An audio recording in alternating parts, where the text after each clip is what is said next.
pledge allegiance to the flag of the United States of America and to the republic for which it stands, one nation, under God, indivisible, with liberty and justice for all. All right, good evening, everyone. Could the superintendent please call the roll? Mr. Austin. Present. Ms. Chisholm. Here. Ms. Cormier. Present. Mr. Lipset. Present. Mr. Morenin. Present. Ms. Wetzel. Present. Ms. Crowley. Present. All right, first on the agenda, it's a little different because we tabled our last agenda from 2/26/25 due to running out of time. So we're going to begin the meeting with our tabled agenda of subcommittee minutes.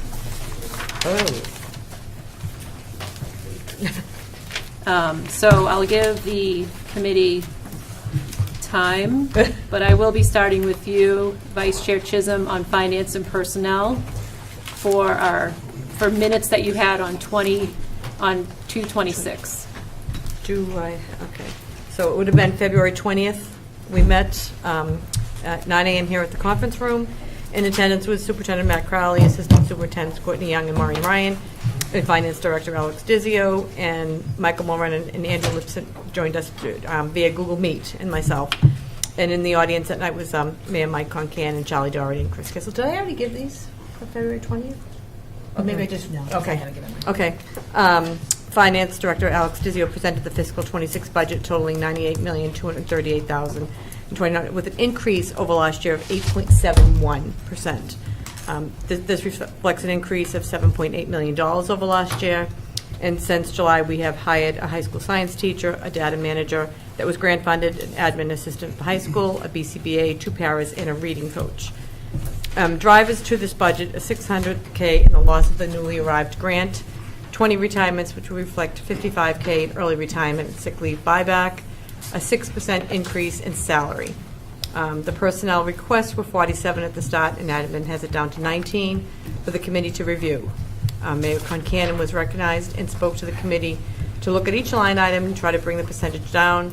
He reiterated the increase that we received last year was significant, and we will not get that again. The taxpayers were not happy when their tax bills arrived in January, and they want him to lower the increase this year. He does understand that we have a school to run, and he is very supportive of us and is willing to work with us to get this budget to where we feel that we can run our schools. I did ask him about the percentage, but we didn't get that yet. And our meeting adjourned that day at 10:25. And then we met again on February 24th.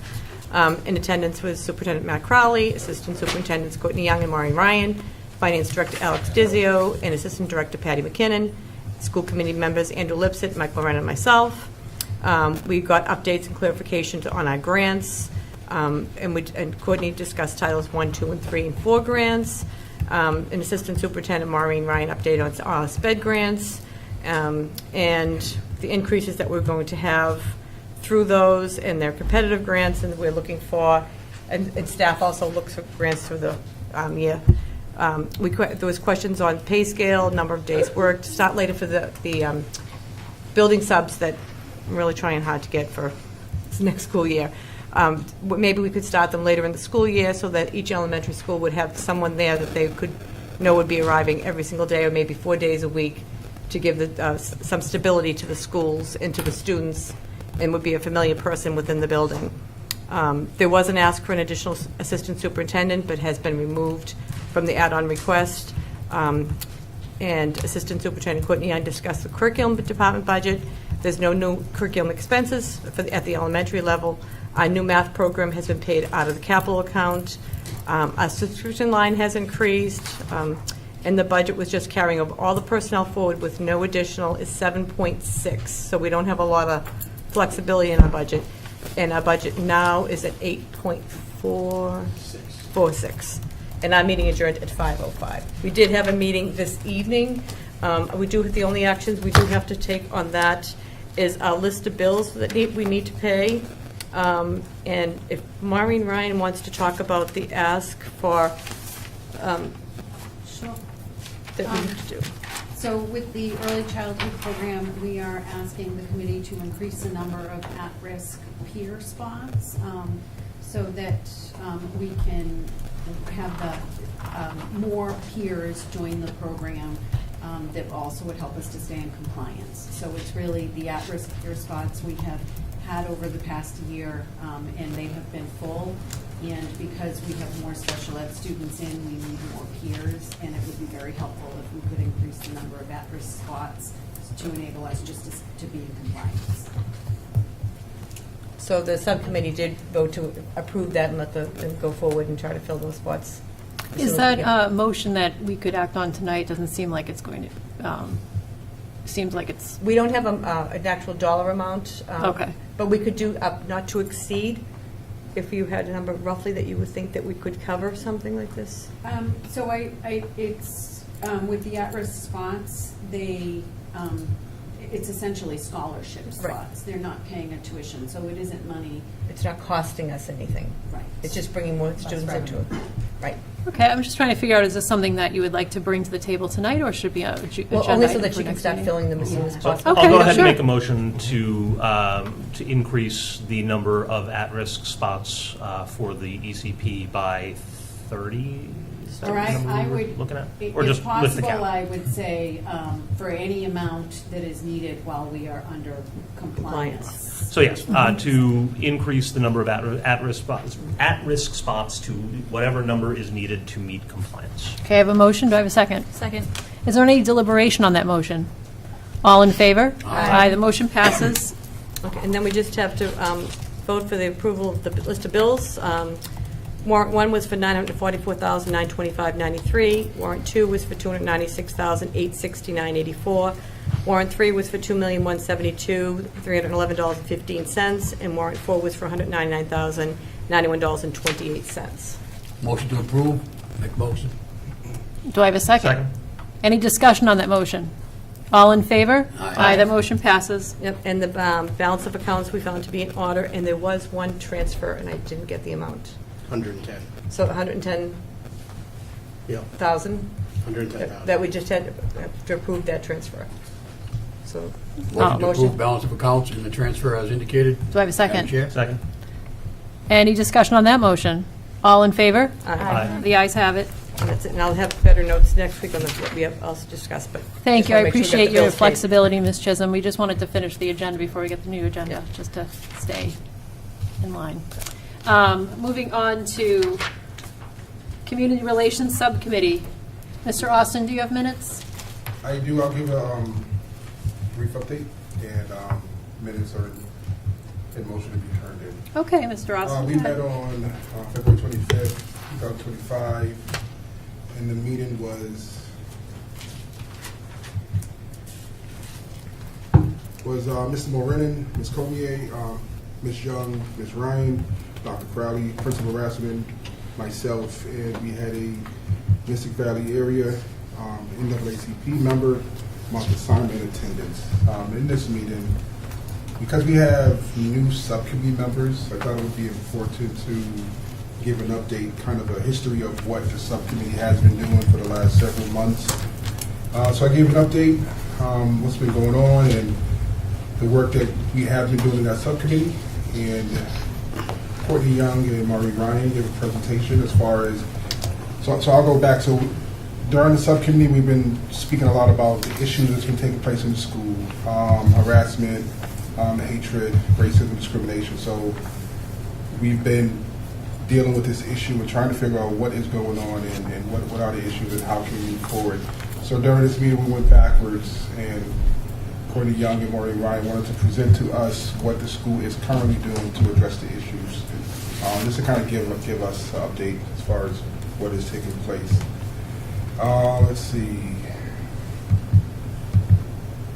We ended about 5:30, and I just wanted to stop there because a lot of it is kind of repetitive. I've talked about it many times, and it'll be in my minutes coming up. If I can, Madam Chair, I wanted to speak about kind of like the process.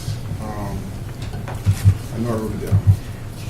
And so I guess a couple of school committee meetings, we talked about reaffirming the resolution of African Americans and LGBTQ plus students And I wanted to speak on that briefly because I want the committee to know, and also I want the public to know that although when I initially thought about running for school committee, I initially wanted to advocate for black and brown children.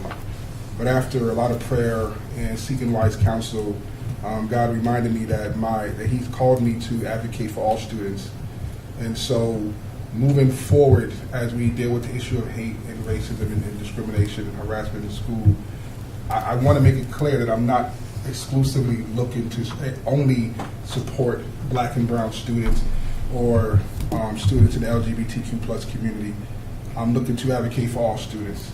And so I'm saying this because I want to speak on, real briefly, because I feel like it deals with community relations, the student that came here last week. And I already planned, the plan was to go to the high school, and which I did on Friday. And the plan was to build rapport and trust with the students, because it's the community relations subcommittee is looking to have a listening session with the students, which is something that we've been talking about. So with that idea to build trust and rapport with the students, to future go have a conversation. And so I mentioned in that because when this young person spoke, my heart went out to them, and I did reach out and I did have a conversation with that individual. I even had a conversation yesterday with their parent. And so we are making moves as of right now, working with that student along with another student to start having weekly listening sessions on Sunday. So this was kind of the plan of the students that I spoke to, but also have an upcoming listening session on a Sunday, the last Sunday of this month. So I'm saying all that. I know it didn't happen during the subcommittee meeting, but it's a lot that's taken place in the last 4 or 5 days. And I just want the public and I want everyone here to know that there is motion, there is movement. Although it appears as if I'm moving alone, I'm not. I move as 1/7 of the school committee. We move as a body. And so I just wanted to mention that. And that's my minutes, and that's my word I want to share. Thank you, Mr. Austin. I believe that the vision for the listening sessions would be multiple school committee members, so whenever you set those up, I think that other committee members would love to hear from students as well. Yeah, I would like to continue. I would like to be one of the two that's always consistent. I think it's important to have consistency for our students. Also, if the students are building trust, a lot of these students I've coached over the years, so I know a lot of them, so I already have some type of connection. So I would like to ensure that at least I'm part of whoever decides to join. Obviously, it'll be open to the public, so whoever would like to attend can attend, but the idea is to make it for 9th through 12th grade for them to get a chance to speak their heart, but not just to listen. And I want to make that clear. I don't want to just listen to the students. I want to listen and act. I think it's important to hear them, but I think it's also important to make moves. As we witnessed recently, it's an urgency of doing something, and so that's why I'm willing to move forward and have these listening sessions. And we're going to do them on Zoom, and this young person is willing to almost, and if you will, spearhead this weekly. It's going to be on Sundays at 3 o'clock on Zoom. Actually, no, I'm sorry, it's going to be on Google Meet. So that was a decision that they made to do it on Google Meet, so that way the students at the high school can attend and initiate, start having these conversations, start taking their words and bringing what they state to the proper channels, so that way we can start making moves and start making motion. Although I planned for it in the future, and this came about suddenly, so I'm thinking, you know what, let's not wait. It's time to move. So I just want the public to know, I want you guys to know this is really urgent, and we're going to make some moves sooner than later. Thank you, Mr. Austin. Any questions, Mr. Austin, in community relations? Seeing none. Okay, curriculum and data trends, Mr. Lipset. We will be meeting tomorrow at 3 o'clock. Thank you, Mr. Lipset. Policy Subcommittee, Ms. Cormier, I know you have so much. yes. So we have, I guess I'll start with what we have tabled on January 14th, 2025. We discussed on February 11th, 2025, and I'm looking first for removal of IJL-R as it's redundant with IJLA. If I could have I'll make a motion that we remove that.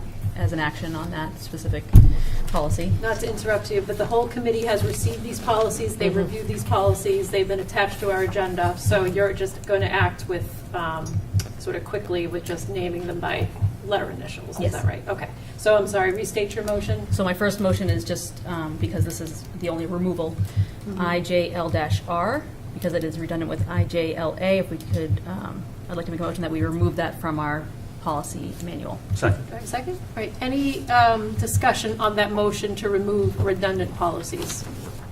Seeing none, all in favor? Aye. All right, that passes, that is now removed from our policy manual.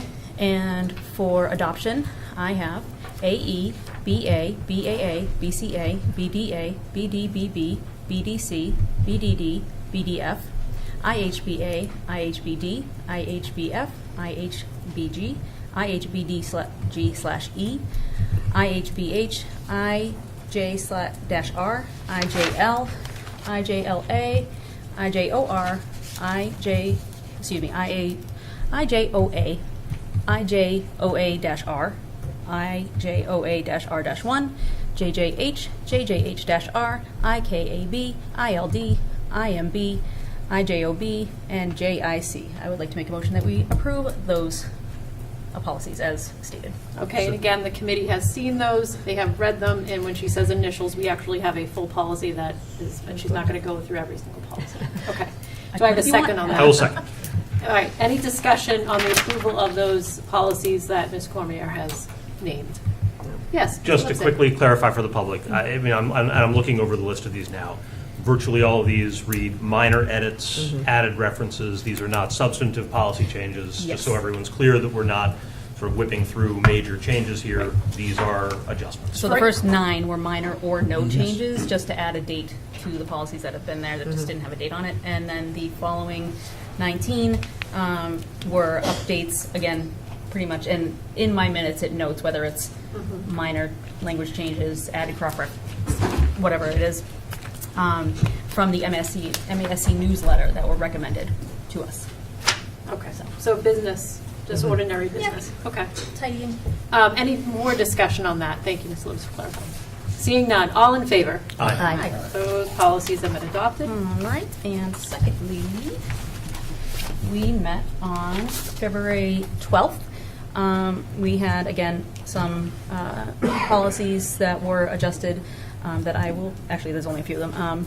BBA, BDE, BDEB, BDEB, and GBK. If I'm going to make a motion that we table those listed 5 policies. Second. Any discussion on tabling those motions for further action by the committee in 2 meetings? Seeing none. All in favor? Aye. All right, those policies are tabled. They'll be attached to the agenda. The public can look at them. But Ms. Cormier, unless it's a change in substantive policy, we'll just be reading them by initials. Yes. Thank you. I would also like to make a motion that we remove BEDA, which is redundant with our BE. So I recommend that for removal. Second. Okay, you said recommend, but you said second, so I'm just going to let it I'm slide. sorry. It's okay. Yes, I'm going to make a motion because I recommend. I second both the recommendation and the motion. Thank you. Any discussion on the removal of the policy for redundancy? Seeing none, all in favor? Aye. All right. We have new policies that are being brought forward for tabling. ECAF, which is security cameras in schools. FFA, memorials. GBEBD, online fundraising and solicitations. Crowdfunding, this was actually brought up June 2020, and then things happened, so we never acted on it. GBEE, personnel use of technology. This is another new policy which has gone through Jim Duran and legal, and so we I would like to put those on the table as new policies. Motion, That's my motion. I would like to. Yes, please. is there a second? Second. Okay, so those policies seem like they have substance to them, so we'll be reviewing those in full reading. Okay. I will also. Oh, sorry. No, go ahead. I'm going on the next item, but we just have Oh, to. all in favor? Aye. All right, those motions are tabled. Go ahead, Ms. Cormier. I also mentioned that there was one policy that we discussed but was not adopted. It's the motor vehicle idling on school grounds. We felt like it was unreasonable to enforce in the winter months, so we discussed it and let it die. And then for the following meetings, we have one on executive sessions, a new policy on emergency plans, some HR policies from Tony Wyman, and a couple on assignments of students to schools from Courtney Young.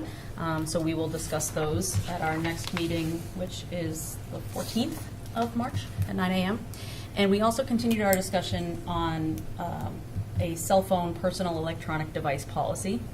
So briefly, Mr. Stephen Ox, the physics teacher at WMHS, and Dan Rassinen met to discuss a potential policy at the recommendation of Mr. Ox, who surveyed his peers and then convened a small group of educators to create a survey further informing us. And then he presented at our meeting, and that is linked into my minutes presentation on the results of that survey. So currently WMHS has the over-the-door phone holders. So he was looking to have something more streamlined and something for potentially throughout the day, bell to bell, as they call it. Next, Mr. Ox and Mr. Rassinen actually disseminated already a survey to the parents of the high school. So there's already been over 250 responses on that. It was a very detailed survey with a lot of good information, so overwhelmingly in favor of changing and adopting a more comprehensive policy. We are gonna, Dr. Crowley asked to see what the other members of the Middlesex League were doing. I drafted a basic policy from, it was Amesbury and someone else, EGAF, which is we will discuss at the next meeting, which will be in my minutes, and then we will work on that. And then what we're hoping to do is that after that meeting, we'll bring the policy forward at 3/26. We will discuss on 4/8, and then our last meeting in April, potentially, we will vote. If we adopt, then we can put in sort of a pilot for the rest of the school year at the high school. And then, after that, Mr. Ox and Mr. Rassinen will administer a post-survey to collect feedback on that and see if we need to adjust the policy over the summer for the 25-26 school year. We discussed the different options, whether it's the Yonder pouches that you zip up, or student personal lockers, or locked boxes in a common area. So those were discussed, and that is where we are at right now. And then Ms. Chisholm had us suggested for future policies, as we have a policy for the Finance Subcommittee particularly, that perhaps we want to draft policies defining the other 5 subcommittees that we have. Okay. We just have that one. And we adjourned at 10:37 a.m. All right. Thank you, Ms. Cormier. Any questions for Ms. Cormier? Seeing none, moving on. Resources and Capital Planning, Ms. Wetzel. Hi, yes, we met on February 20th, and in attendance were Ms. Cormier, Dr. Crowley, Ms. Ryan, Ms. Young, and myself. On the top of my notes, you'll find some links to the Redistrict website, the Redistrict email, and then any current redistricting presentations that the district and/or Sanborn have provided. And our first topic was guiding principles, and I know we spoke a lot about that at the last meeting, so I'll kind of briefly go through my notes here. But we identified what the guiding principles were in terms of talking to administration, looking at guiding principles from last year, looking at community feedback, and advice from Sanborn, and we presented those at the school committee meeting last week. And there are links in my notes to our guiding principles, to the feedback summary, to Sanborn's criteria that we looked at, so all of that information you can find there. And then things that we were keeping in mind, class sizes, there are contracted amounts, and they can't exceed 25 for kindergarten and 26 for 1st through 8th grade. We talked about what an ideal class size is. We discussed a potential 20 for kindergarten and 22 for 1st through 8th grade. And this would allow for flex spaces inside of our buildings. Next steps for the committee, the Resources and Capital Planning Subcommittee voted unanimously to forward the work of the guiding principles to the full committee to review and prioritize, which we did at our meeting last week. And next steps for the committee, and Mr. Burnham and Dr. Crowley are working on a detailed price breakdown of the use of modulars for the ECP, more information to follow, which we saw last week. And in that presentation, they were looking at purchasing price to relocate them, installation price, and renovation price. And we adjourned at 4/25, and we met again on February 27th. Would you like me to go through those notes? Might as well, No. yes, Okay. Ms. Wetzel. Okay. Save us time. Yeah, that's my thought too. Okay, so we met again on the 27th, and in attendance were Mr. Austin, Ms. Cormier, Dr. Crowley, Ms. Ryan, Ms. Young, and myself. Again, same information to note, the website, the email, there's more presentations that were added since the meeting the week prior. We did have public comment at that meeting as well, so I wrote that down all in my notes, but I will read it here today as well.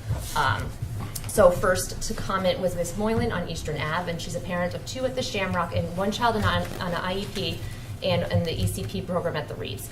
As a follow-up to last night's meeting, I have 2 specific items to address. First, I thank you for the recognition and the expression of hearing the Shamrock community, and I'm confident you will continue to hear from our families. As you continue to consider the guiding principles, I want you to be sure that the consideration for demographics and are equitable across our schools. Classroom size is very important. I want to be sure that the outline for the demographic considerations also includes those who are multilingual learners, percentages of low income, and needs for special education students. There was a question last night from the committee regarding the emphasis on demographics, and I want to be sure that to the best we can, the full depth of the demographic impact is considered. My second point is regarding the discussion around the budget proposed for the modular classrooms for the ECP. I appreciate the presentation last night that outlined the estimated cost for purchase, transportation, construction, and playground spaces and parking. From a resources planning standpoint, I have not yet heard anyone in these meetings discuss the fact that these are high school size classrooms meant for high school kids. Is there a budget plan or an outline in construction to retrofit these facilities for 3, 4, and 5-year-old students? In your development of a plan for physical location for the modulars, you must consider the needs for retrofitting these adult-sized classrooms for wheelchairs, giant trainers, and walkers, gait trainers, excuse me. The stairs and ramps must allow for accessibility for the youngest students. These are the ages for potty training in some cases, so the bathroom facilities must be accessible for the right height and for the staff who support them. And finally, the use of modulars must have a level of security for our youngest students and considering how they will enter and access the spaces. This can be considered our most valuable group of learners, so along with budgeting for the physical space, I also ask you to keep in mind their physical needs and the safety as well. Thanks, Heather. And next to speak was Ms. Kuberry on Blake Street. She expressed desire for more discussion on middle schools and the middle school lines, as the conversation has been heavily elementary focused. She raised concerns about the clarity in the advisory group's role, what is the purpose, and how is information being channeled from the advisory committee to the school committee. She stressed the need for space in the budget for major capital projects and capital repairs. And lastly, to speak was Ms. Paris. She echoed previous concerns about middle school families not being well informed and about ongoing efforts for communication. She expressed concerns over the uncertainty of modular placement, but appreciates the progress, but uneasy about the unknowns, and would like to see a strong Plan B option. And we moved on from that to redistricting updates and community redistrict questions. So Dr. Crowley said that the school committee meeting, the school committee discussion was very productive, and he acknowledged that modular classrooms for the ECP offers significant flexibility and can be purchased for under $5 million. He believes modulars will better enable redistricting, and the map with modular placement is the best approach for the redistricting process. The advisory committee and communication strategy was discussed. So our caregiver representatives, those are the individuals from each school who are representing on our advisory committee, should come prepared to share information gathered from their school communities. The communication plan would encourage advisory parents to speak to families inside of their districts, engage with principals, engage and have s'mores newsletters, have information about redistricting, ensure the advisory committee is communicating with the PTOs, and Ms. Wetzel and myself will collect feedback from our advisory representatives and ensure that is discussed at advisory meetings. And Ms. Young and Dr. Crowley will work with principals to ensure that redistricting information is on the s'mores newsletters that go out weekly to all of our families. We also stress the importance of speaking with ECP parents to make sure they're informed of what's going on, as this redistrict affects everybody, ECP through 8th grade. So Ms. Ryan will coordinate with Ms. Murphy, who's the ECP coordinator, to make sure families are aware. We discussed the component maps and sort of how we came to, or how the consultant has divided the different components inside of our district, and we'll be looking more at that today as well. So some of the things that were looked at were major roads, highways, waterways, bus routes, transportation, logistics, how much time someone's on a bus, We also talked about the flexibility in redistricting the components provide. So the more components, the more you're able to sort of shift those pieces of the puzzle to make the better picture of the redistrict in the school work. It was important to note that while these components are more or less set, there is some flexibility inside of them, as you might, some components could potentially shift slightly. And we discussed the high-resolution map and interactive map that Sanborn will have to us. We talked about the timeline. So Priya, she's our consultant. She is confident still in the timeline that she's discussed in her plans. We talked about the modulars and the ECP and what the end goal is and how the end goal to develop a final district map with components that would move if we did a phased approach to redistricting. We also were curious if Priya, the consultant, has had any experience with phased redistricting and what that looks at, as she can provide any guidance in that regard. And more maps are expected as of Tuesday, March 4th, which was yesterday, and then expected to be reviewed at the school committee meeting, which is today. And Mr. Austin noted that the city has a great GIS map that you can go to, and there's a lot of information and kind of fun things to see on that, and I put a link in that on my notes as well. We also discussed should middle school and elementary school redistricting occur simultaneously, and that's, I think, something we're going to discuss more tonight as well. And additional community questions that we talked about, I know this is long, will we grandfather in the rising 5th and 8th graders? Will we continue to receive updates on our timeline? When will we receive a high resolution or interactive map? Suggestions for a printable version as well. Better maps for the middle school lines, and what other plans are we looking at for the ECP aside from modulars? Were some of the large questions that we thought were very time sensitive that have come up from community emails and discussions. We had a capital update from Mr. Burnham. The Malcolm White School parking lot will be completed by spring. HVAC repairs at multiple schools have taken place. The Shamrock roof, we're currently looking for funding. A cost estimate is about $2.5 million. The city's exploring some grant opportunities. We don't have an update on what that looks like yet, but he will keep us informed, and Dr. Crowley as well. And the Malcolm White Playground and the Shamrock roof are both funding priorities. And other schools with roof leaks include the Alta Vista, the Linscott, and the Reeves. And we have their security locking system upgrades. So grade 1 locks are being assessed per school, and a final decision will be based on priorities as to where those locks are installed. We talked briefly about the guiding principles, but again, there's a link to those in my presentation, and that was discussed at school committee meeting extensively. Future agenda items, something to note, the fire station near the Goodyear will be having a renovation, so we want to keep a lookout on that for potential parking implications.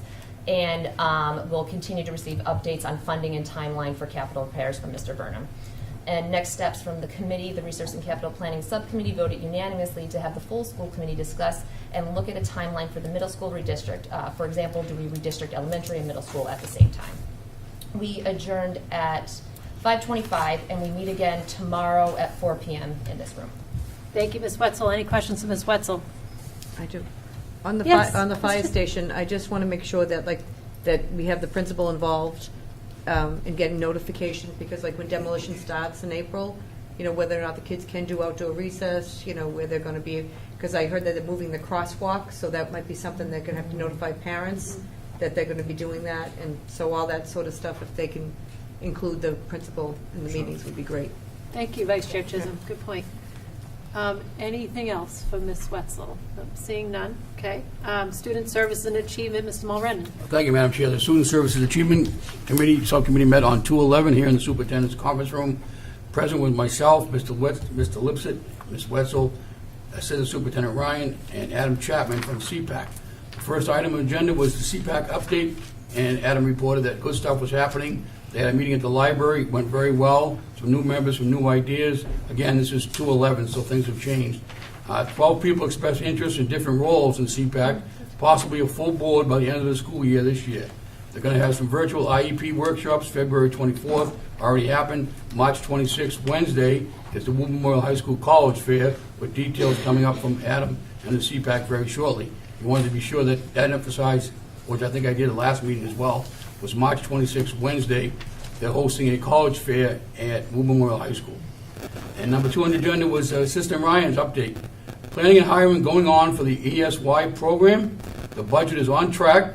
That's right, I said budget was on track.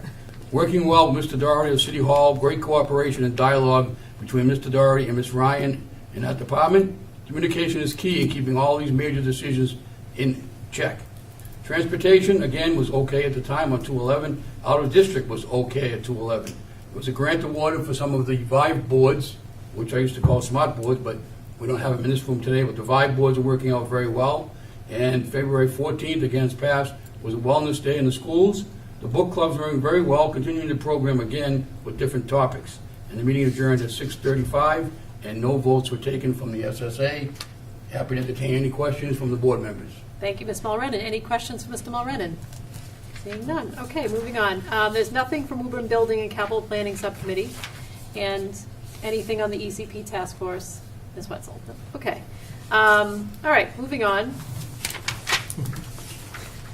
to our consent agenda. Do I have any action on the 2:11:25 minutes? Motion to approve. Do I have a second? Second. Do I have any discussion on that motion? All in favor? Aye. Okay, that passes. In public comment, is there anybody in the audience? Do you want to get the student first? Yeah, Madam Chair, make a motion, we take it out of order. I appreciate the people being public, having the patience to wait. I'd like to take the agenda out of order and move the superintendent's report from the high school administration team. No, student report. The high school administration update, the safety update from the high school. These folks should be out tonight at the boys' hockey game supervising our students in the crowd. So I just want to make that motion to allow the high school administration to speak first. If not, Okay, I have a motion to take high school administration out of order. Do I have a second on that? Okay, that motion fails. So moving on to, Can I make a motion that we take our student representative out of order? I have a motion to take the student representative out of order. Hi. Do I have a second? Second. Any discussion on that motion? All in favor? Aye. Okay, that motion passes. So Representative Lessie? Jenna Hello? Lessie. I'm sorry, what is it? Jenna Lessie. I'm sorry, I said your name wrong. Jenna Lessie. Representative Jenna Lessie, would you like to give us an update on the high school? Yeah, so for some sports updates, you know, that's kind of the hot topic right now at the moment. Obviously, there's a boys hockey game going on tonight, the Elite Eight. And then also for the girls basketball, we have a game happening Friday against Braintree, at Braintree. That's going to be a very fulfilling game as Braintree is 4th in the state and we are 5th, so it's going to be kind of head-to-head going there. As for stuff, I've heard a lot of you guys talking about like safety concerns at school and stuff like that.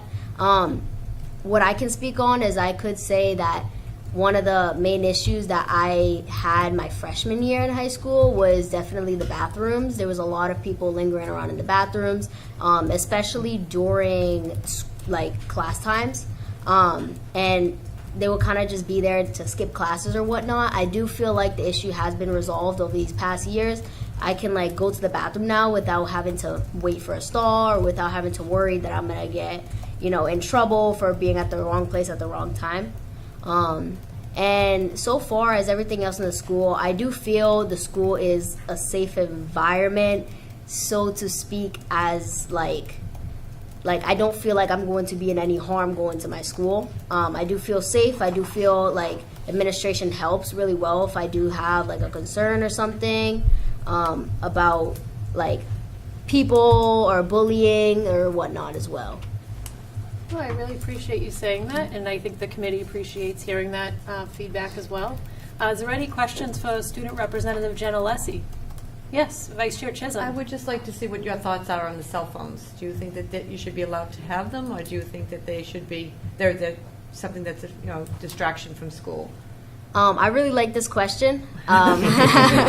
So there's like a win-lose scenario here. One thing I do notice a lot is that students do use their phone a little bit too much. I do agree with that. However, I do feel like certain students know how to limit themselves, and I do not think that the whole entire school needs to suffer the consequences for just a few people, especially using like the yonder pouches and stuff like that.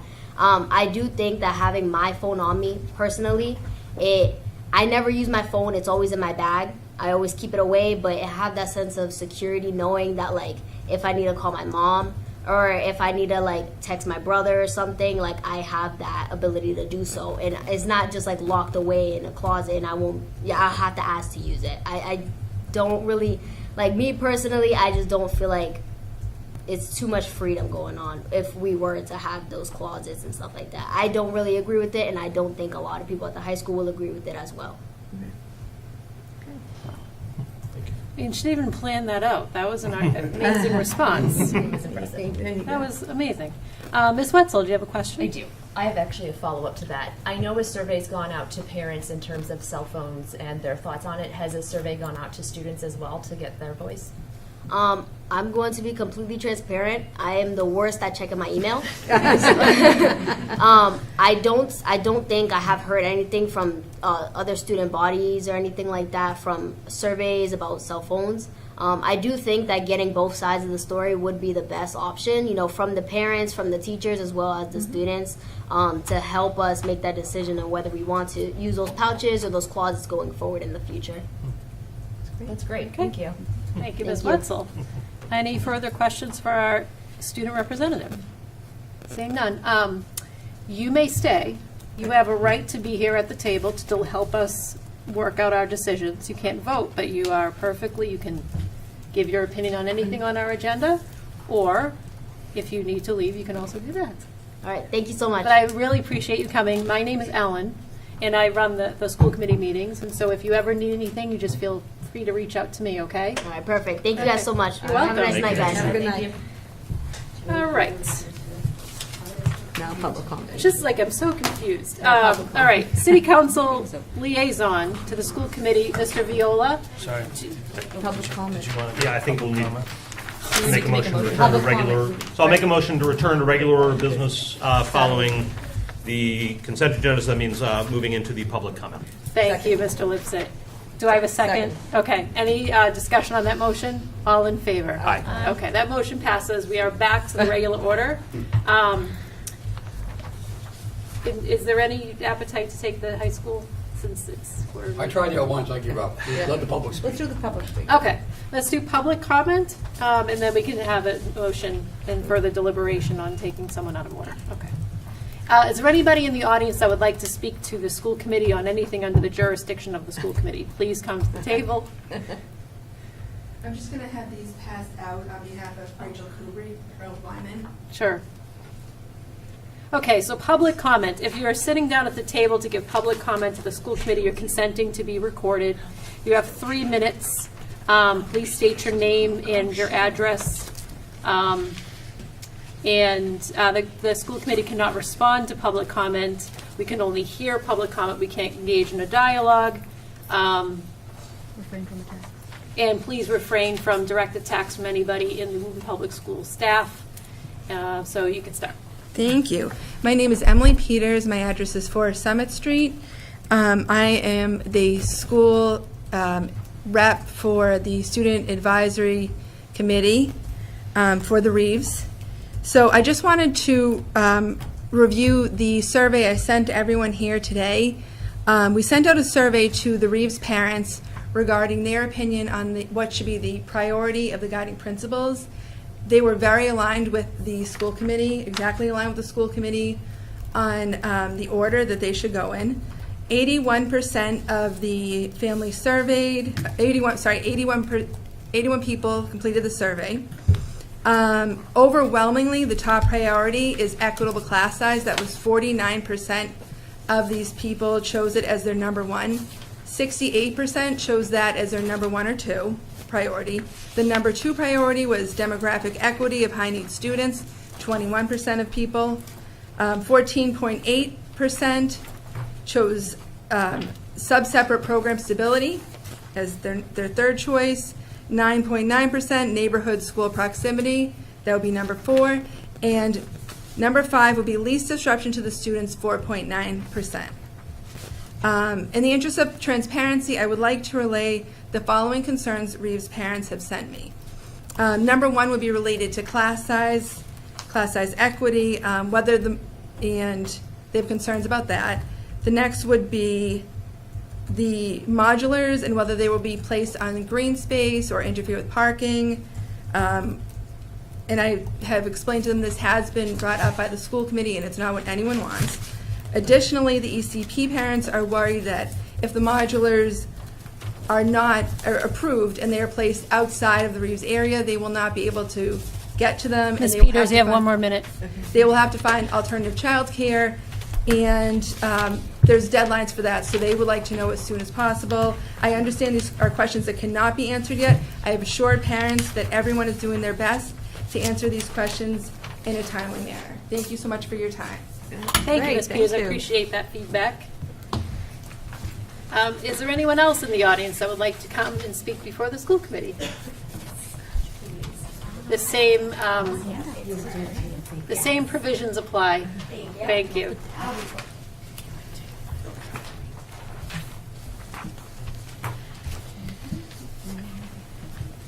So I'm Alex Tisdale, 5 Majority Lane, and I'm a Malcolm White parent.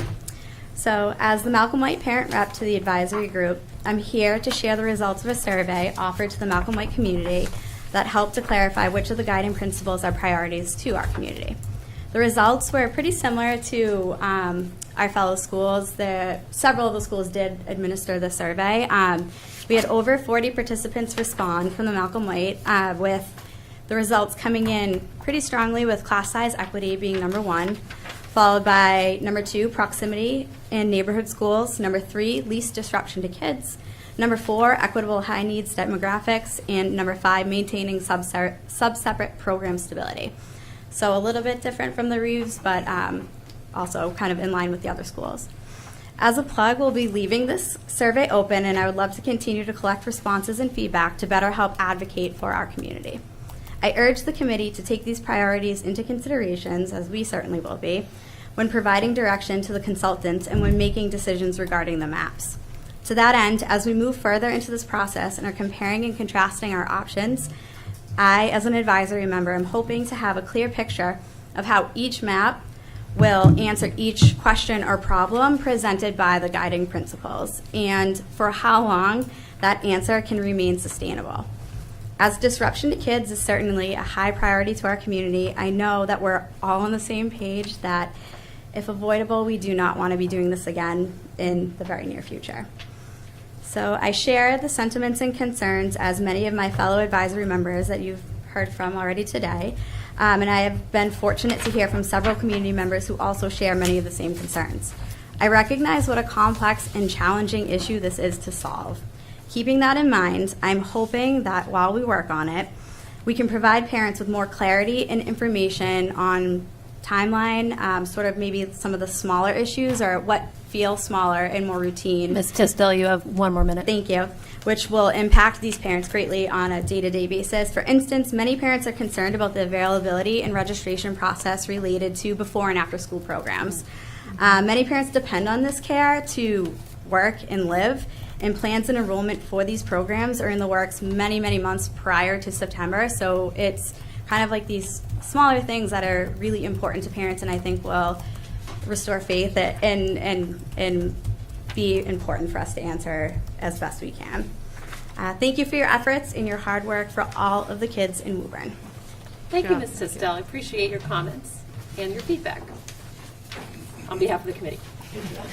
Anyone else in the audience that would like to come and speak before the committee?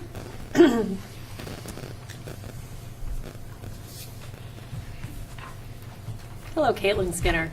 Caitlin Skinner, 3 Coventry Lane. I've got kids at the Harold Wyman and at the Joyce. I like that the lines between the elementary school are being cleaned up by this redistrict, and I think that the maps end up showing a more logical layout. But I'm having a tough time understanding how it is that the small schools get even smaller. Schools that currently have classes of 16 will have less kids overall. I don't understand freeing up space in schools that were previously discussed as needing the space. I'm on board with redistricting. I'm on board with the modulars. But for example, at the Shamrock, we'd be taking out 4 classrooms of pre-K, and they also end up with less kids in K to 5 than they have currently. If we're freeing up that space, why aren't we using it? Why are we sending 187 kids to the Reeves and leaving multiple empty classrooms that'll sit empty at the Shamrock?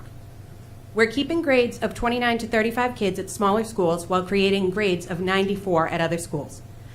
A single grade at one school shouldn't be larger than another school's K-2 population. Moving a child from one grade at one school where they're in a class of 22, which one of the scenarios that you guys have put out for the map for tonight, moves my kid from being the closest school to my house to then being the third closest school to my house and in a larger class size. Why? It just doesn't seem logical. Sorry. Meanwhile, for example, the grade that has 94 kids in one, in other schools, their same grade is going from 16 kids to 15. It doesn't create equity, it just moves the problem. Larger class sizes in larger schools are where kids get lost along the way. Wing groups are supposed to be small group instruction, but it creates a situation where smaller schools get smaller groups and larger schools' small groups are the size of other schools' original classes. Larger groups on the playground create situations where so many things are unseen and unaddressed because there's just so many kids. It takes all of the personal touches and interactions that the parents at small schools are begging for you to keep and makes them fewer and further between for the kids at larger schools. Last year, as a parent, it seemed like the redistricting focus was on elementary schools and that some middle schoolers Skinner, you have 1 minute. Yep. Many parents that are in 5th grade and above tuned out because they didn't think it would apply to them. But the recent maps have more considerable middle school changes, making it a redistrict of K-8, and I don't feel like that's been discussed. 2 of the guiding principles were proximity to schools and least disruptive. I understand that they weren't top priorities, but how can we say that proximity is a guiding principle if we're willing to have students who live 1/10 of a mile from a middle school zone, get on a bus and go to a school that is almost 2 miles away? Students who have crossing guards for the Joyce next to their house will be sent to the Kennedy. How does that make sense? I want to redistrict.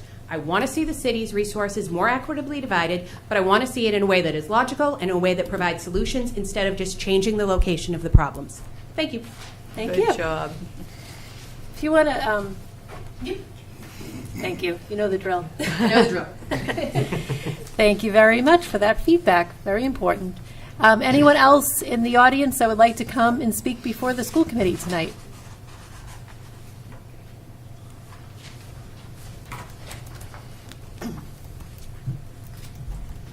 Same things apply. Okay. Provisions. Great. Thank you. Hi, everyone. Mary Paris, 80 Kilby Street.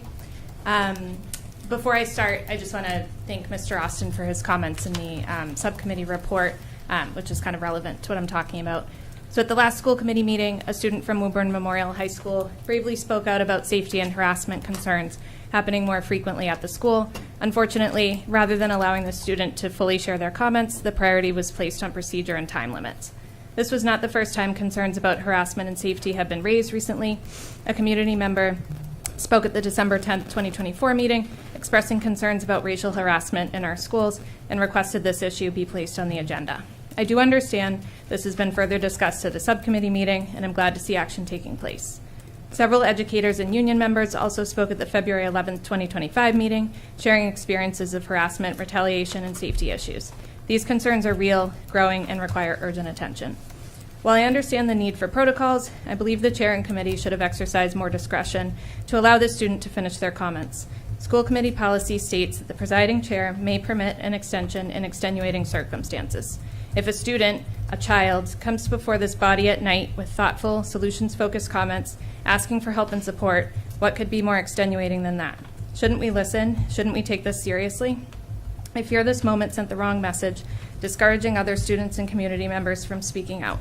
I urge the committee to consider flexibility in these situations and to use better judgment.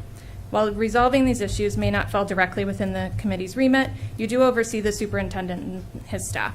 I ask you to investigate this matter and hold the superintendent accountable for ensuring a fair and timely resolution to these concerns.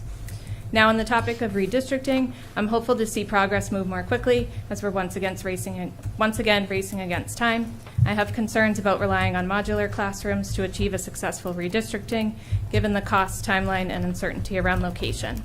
I also urge more discussion on middle school implications, as much of the community communication has been focused on elementary schools. Ms. Paris, you have middle one more school minute. families need to be engaged in this process as well. Thank you for your time. Thank you very much for your comments. Appreciate your feedback. If you have something in writing you'd like to submit to Ms. McLeod, appreciate it. Thank you. Is there anyone else in the audience that would like to speak before the committee tonight? Okay, I'm closing public comment. And we're moving on to the agenda of, City Council. thank you. You guys are like my besties. City Council Liaison, Mr. Viola, do you have anything for us tonight? Nice to see you. And I also want to acknowledge Counselor at Large. Hi, Robert Ferrillo. Thanks for being here tonight. Okay, moving on to reports and presentation of superintendent and staff. Do I have any action on the agenda?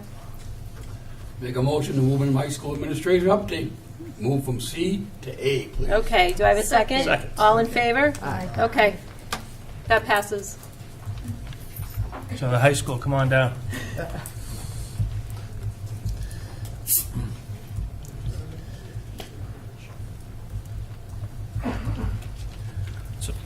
So while there's extra chair over there. This is the principal and the assistant principals at Woburn Memorial High School. The tab is up there. I don't know who's going to drive it.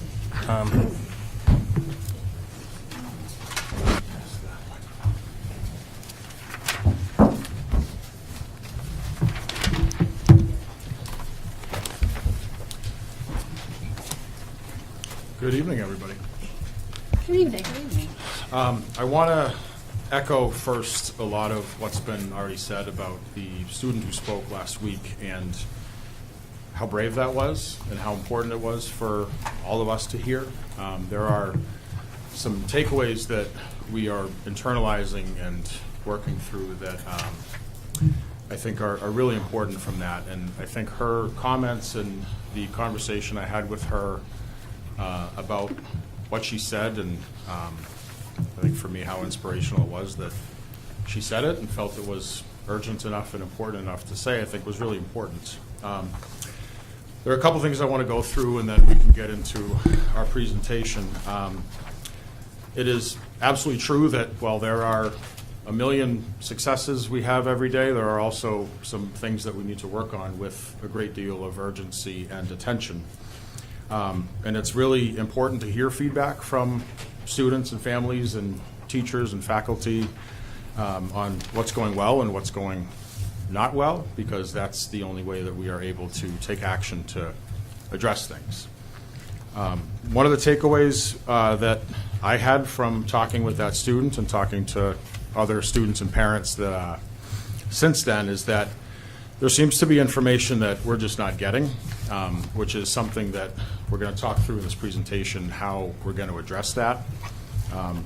For whatever reason, and I've heard different things, whether students are intimidated by coming to administration with concerns, or they fear retaliation from other students for speaking out about what's going on, or in some occasions communication breaks down before it gets to us. I want to make sure that we are continuing to create an environment where students feel safe to come to us with things and parents feel safe to come to us with things, because we do investigate everything that comes our way. But the reality is if things don't get to us, we can't do much about it.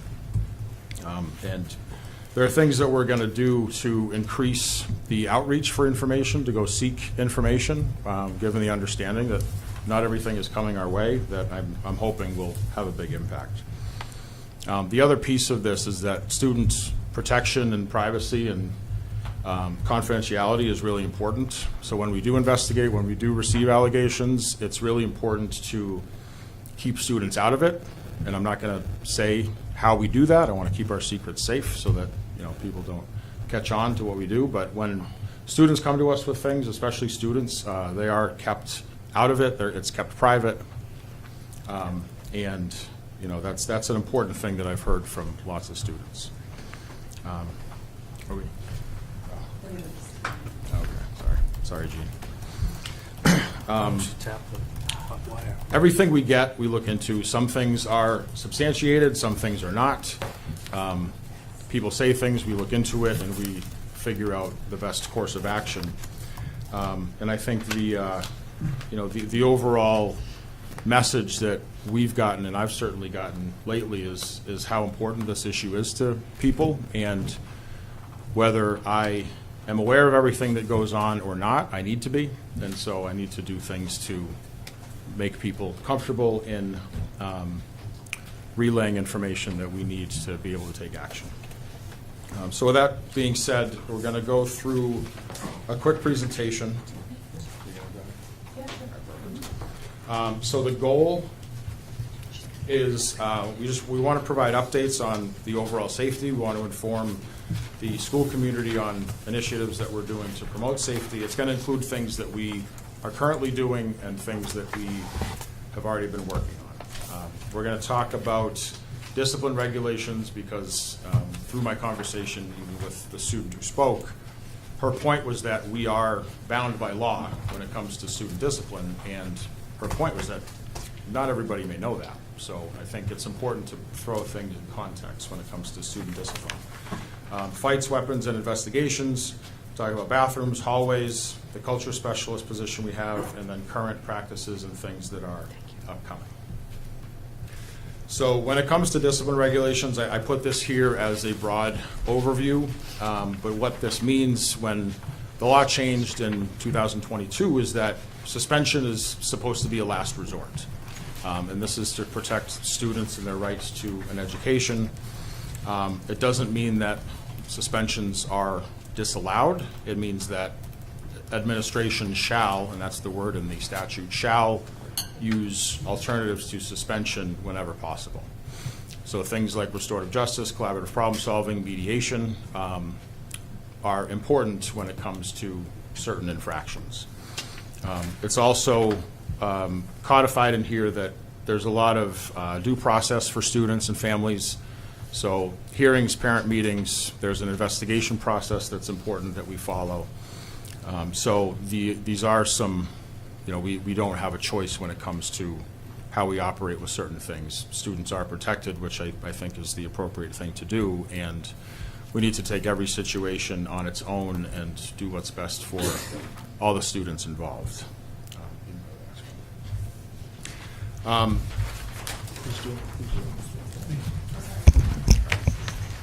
So Ed McGuire is going to take this one. Thank you. My name is Ed McGuire. I'm one of the assistant principals at the high school. I am in charge of the senior class, 12th graders, for discipline and for attendance.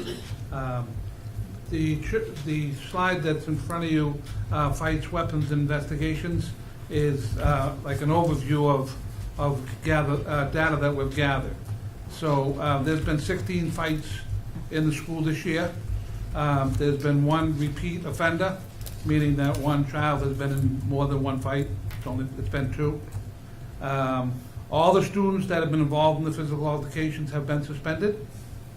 Locations of these 16 different fights have been bathrooms, hallways, and the cafeteria. There was also one fight that was just outside the front door, side door actually, by the gymnasium. Also, in looking into these and talking to kids after the fight and parents and what have you, a lot of the conflict arises out of social media.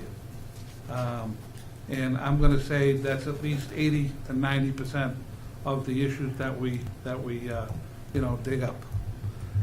Regarding weapons, there have been no weapons reported. Nobody's called and said there's a weapon in the school or a teacher or a student. There's been none reported, none investigated, and none discovered in the school.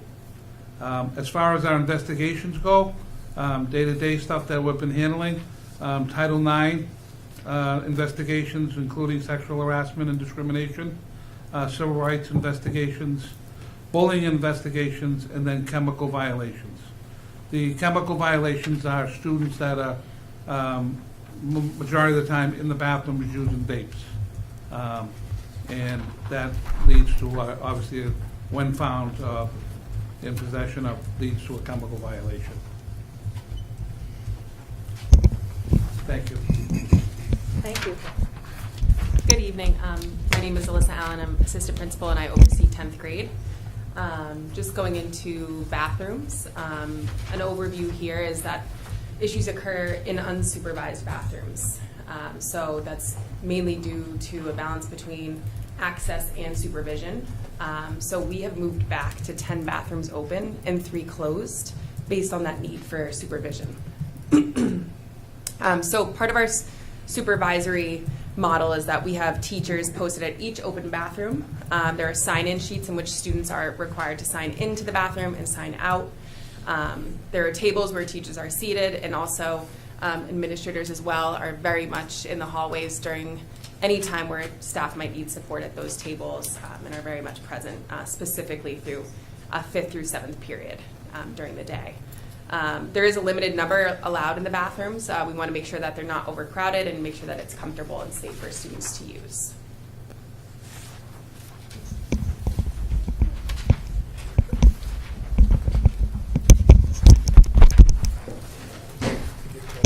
All right, good evening. Good to see you guys.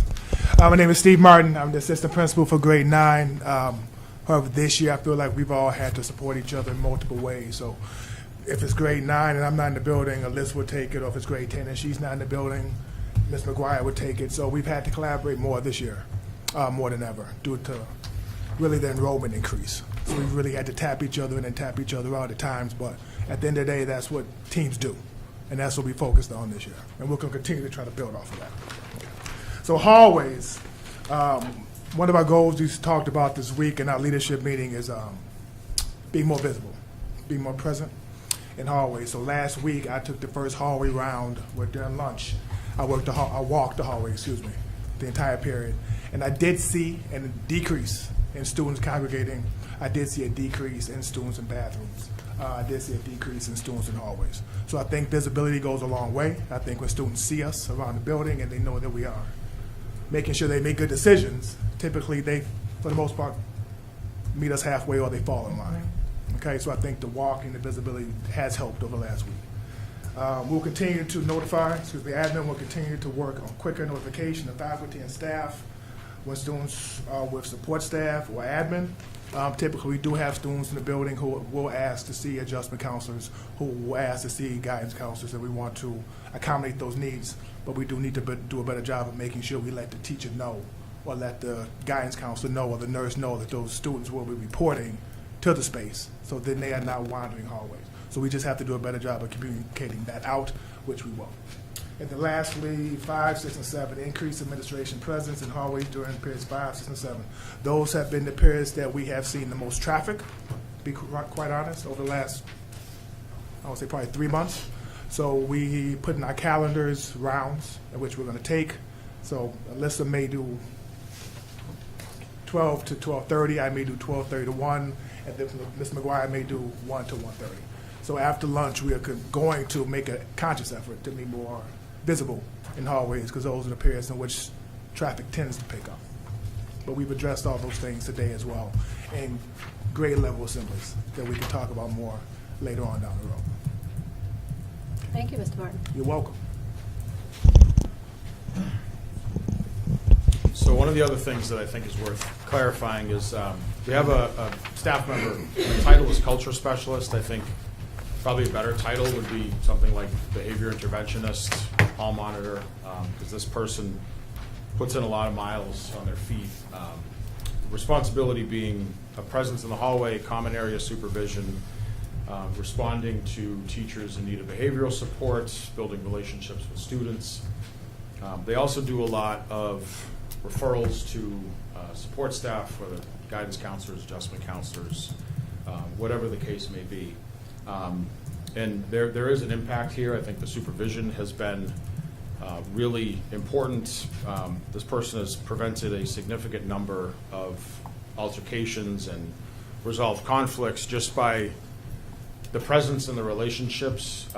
Information's important, like I said earlier, and the more that we know about what's going on with kids, the more that we can move into preventative mode and not be so reactive.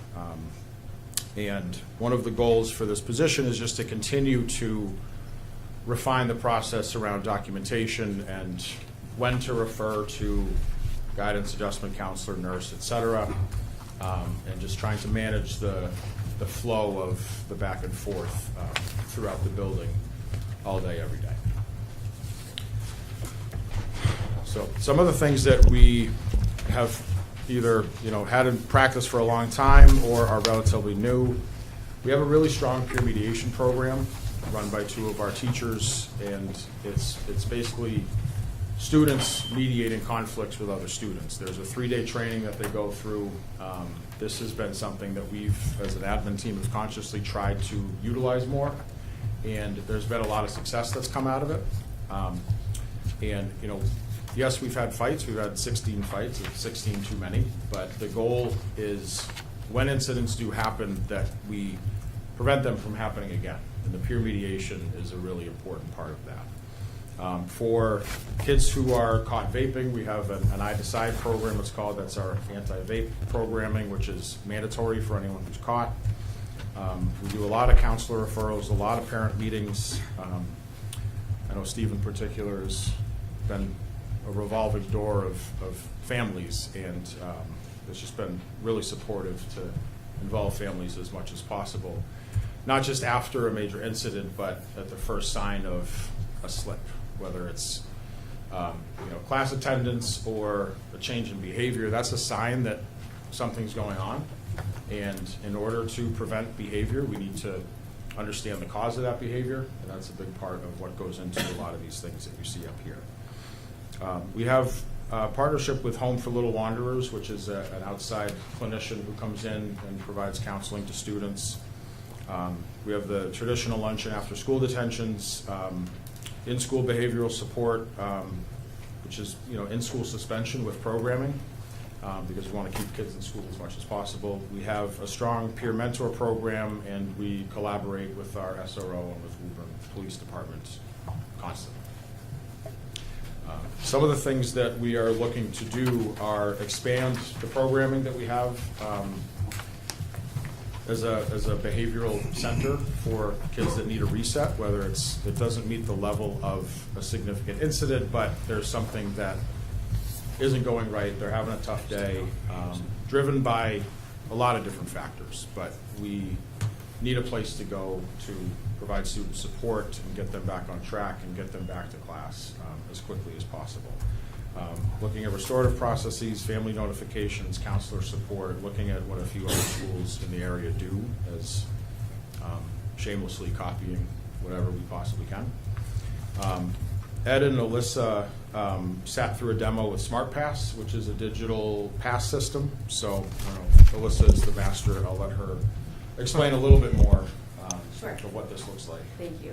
So SmartPass is just a comprehensive digital pass system. There is many different tiers of options that schools can choose from, but essentially what it does, it provides visibility for everybody in the school. So all staff will be able to see any students out in the building, depending on the role. For example, administrators and the school culture specialist will be able to see all students.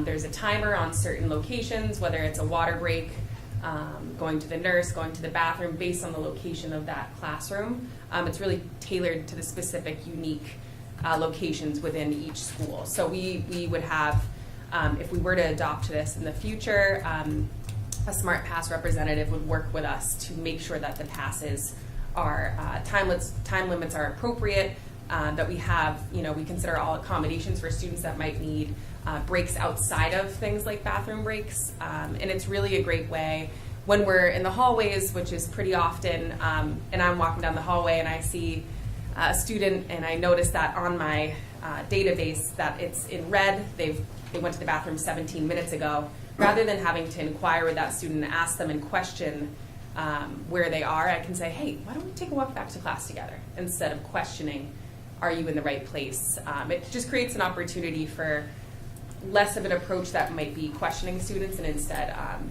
building those relationships and keeping an eye on trends.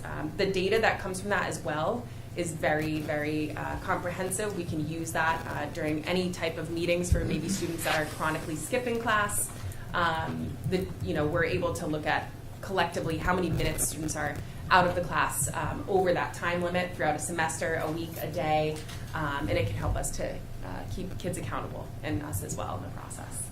So we'll learn more in the coming weeks with that. Thank you. One other thing additional to that is the substitute teachers are able to have an account. So when they're in the class, The key there is identifying the kids before they leave the room, but that is a possibility which would be beneficial. And one of the goals with this is to, like a lot of things we do, the goal is to keep kids in class, because the issues that we've had, the safety concerns, happen because kids aren't in class. And supervision's important, information's important, and leveraging staff and technology so that we know where kids are is important. A lot of the fights that we've had in the bathrooms have been caused by pre-planned meetups with cell phones where, there's an issue over the weekend, it escalates to Snapchat, and then, okay, let's go scrap it out in the D4 bathroom, 5th period, and that's what happens. And this happens, not very often. Like I said, we've had 16 fights. I think we've had 2 or 3 a month. But if you are a kid who's just trying to go to the bathroom before they go to class and there's a fight in the bathroom, it absolutely does feel like a war zone.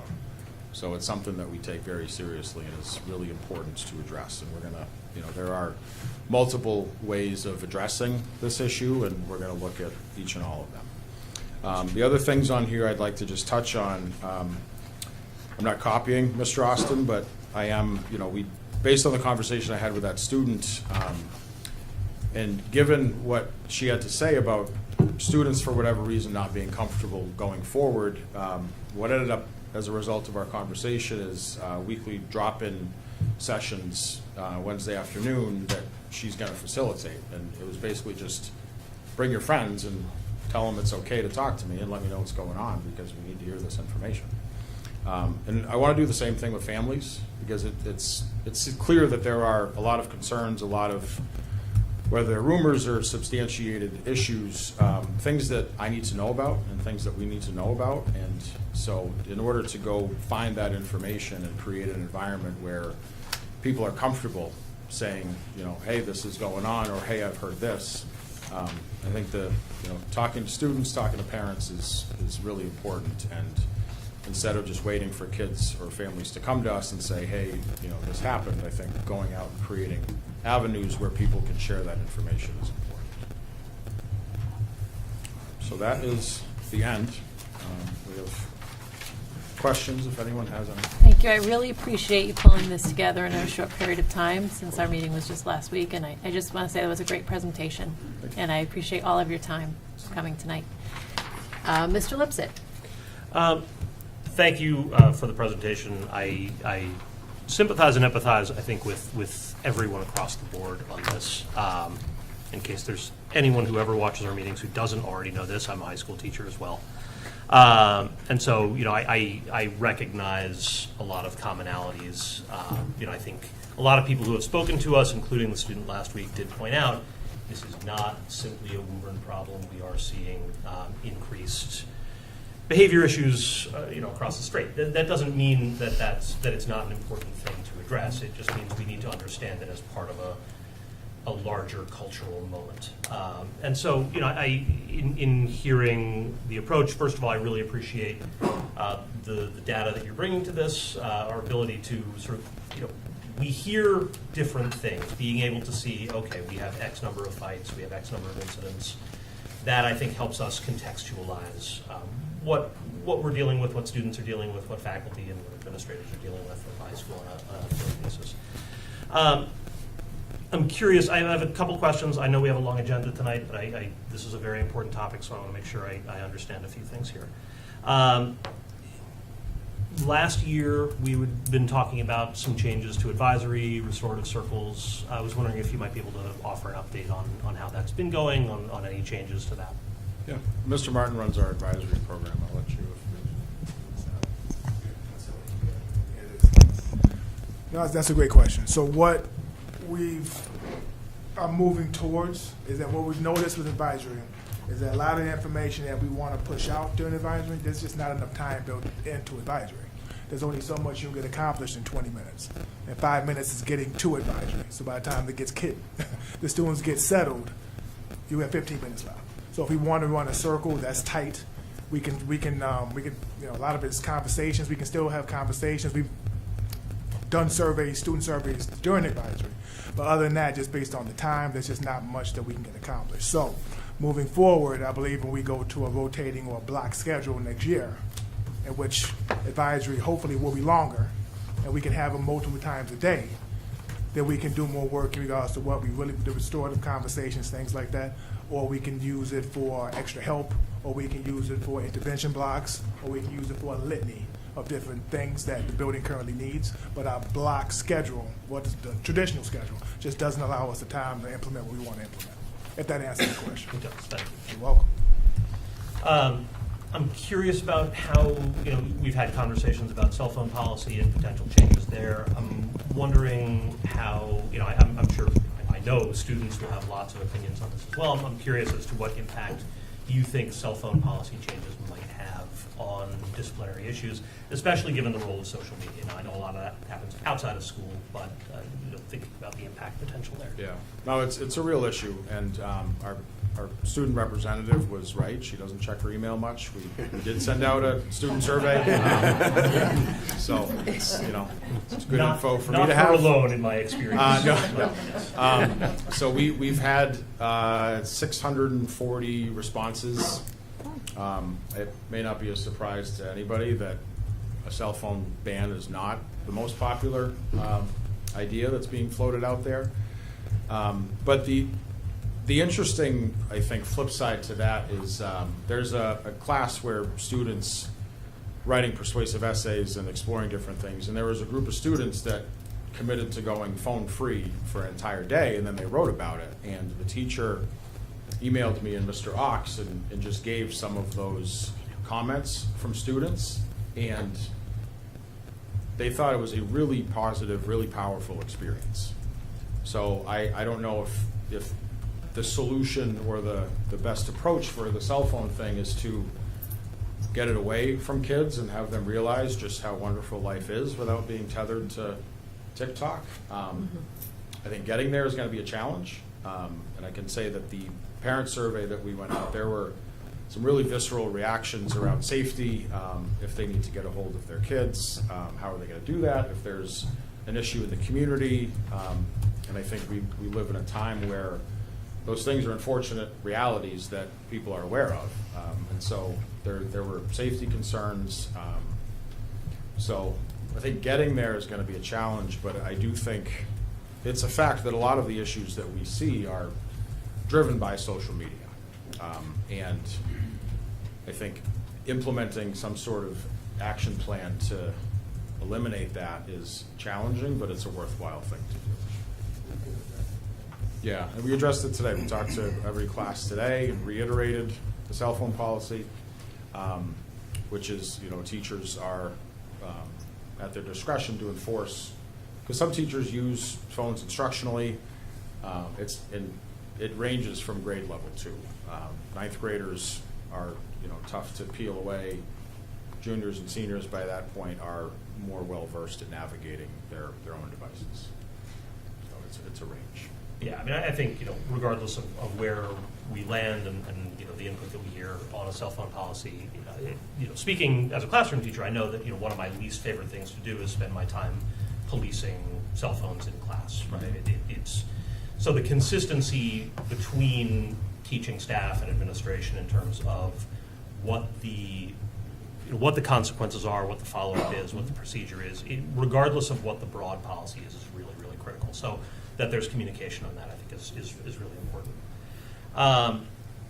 Have you noticed, so I gather that we have more bathrooms open now than we've had in recent months? Yeah, it's vacillated. We've gone from what we have now at the beginning of the year to opening all the bathrooms and changing what teachers do on their duty to walking the halls instead of being specifically on bathroom duty.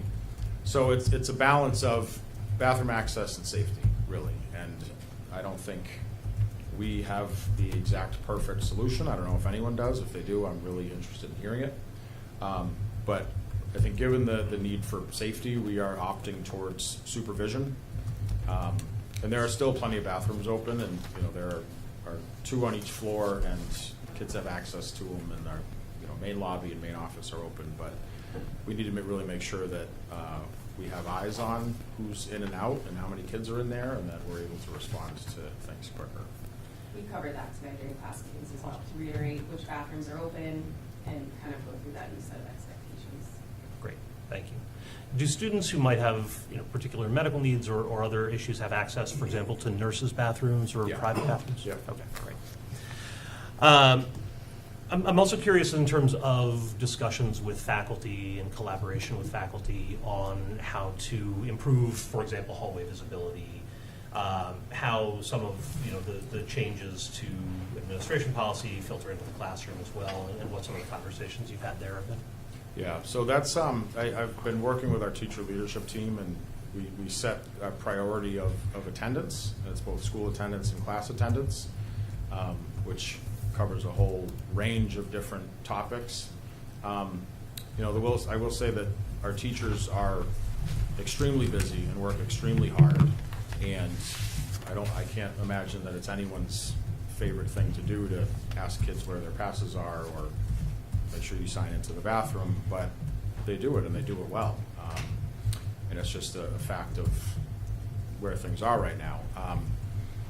I think we are open to whatever is best. And I can't sit here and say that I know all the answers and I can speak for an entire faculty or an entire student body or an entire student community. So it's really important to hear from our teacher leadership team, from anyone who wants to weigh in on what's best.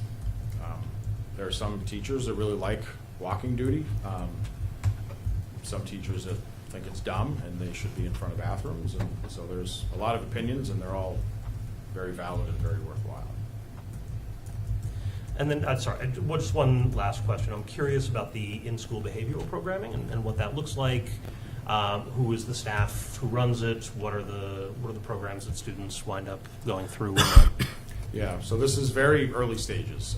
We're basically just trying to revamp what happens in in-house suspension so that it's productive and beneficial for students, and it's available when students need a reset. So there are, we're building these things out, so I can't say that anything is specifically in place yet, but having some sort of like restorative reflection or way to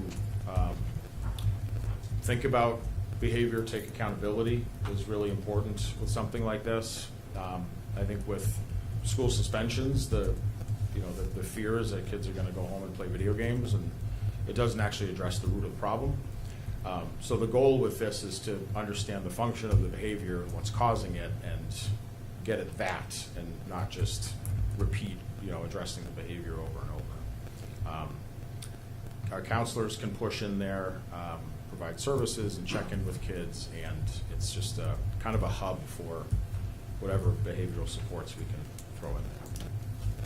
I appreciate it. I do have a bunch of questions about SmartPass, but I'm not going to take up time with them now. If you wouldn't mind, I might shoot you an email about it. Please do. I think you've heard everything we know, but there are a lot of schools that use it, and it's gotten rave reviews. Great. I have some great resources, Awesome. information to actually send you. That'd be great. Thank you.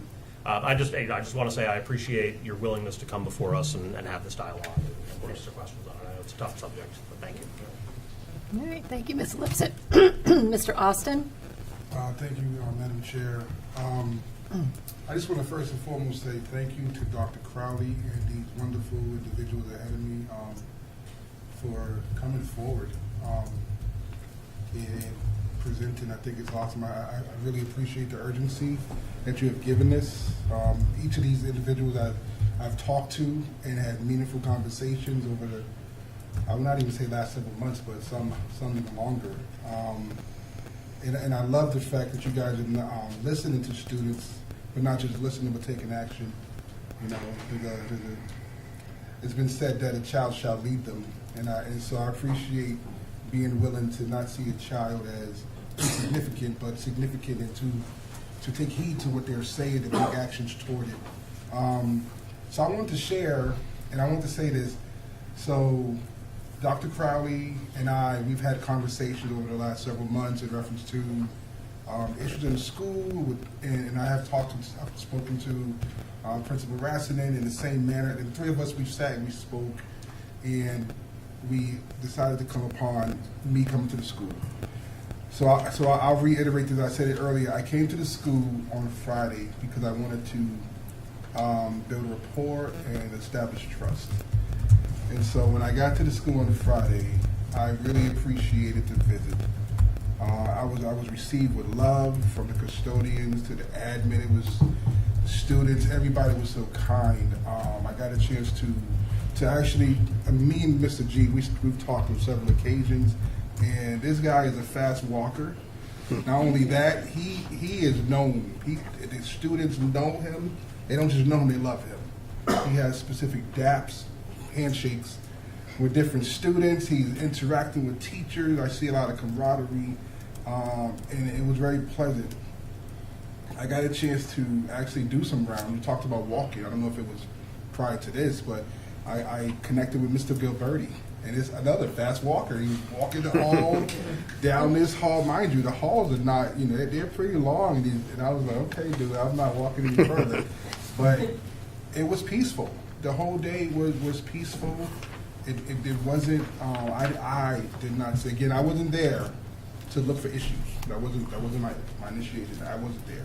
But I couldn't help but see the genuine love and the peace that I saw. So I wanted to say that because I shared it with the school committee, and I thought it would be perfect timing now to say it, because even from my point of view as a dad who stepped forward because of issues, for me to go to the school and see a different side, I think it needs to be spoken of. And so that I believe that's because of you guys and the staff that's at the school, that there is still safety as much as there is. I'm not saying that there isn't issues, but I will say that it just possibly is, and I believe there is some good things taking place. And so I really wanted to hear that from me.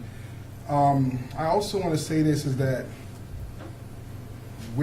I'm not looking to work against you guys, and I'm saying that for the public, because Dan and I already, Principal Raskin and I already spoke.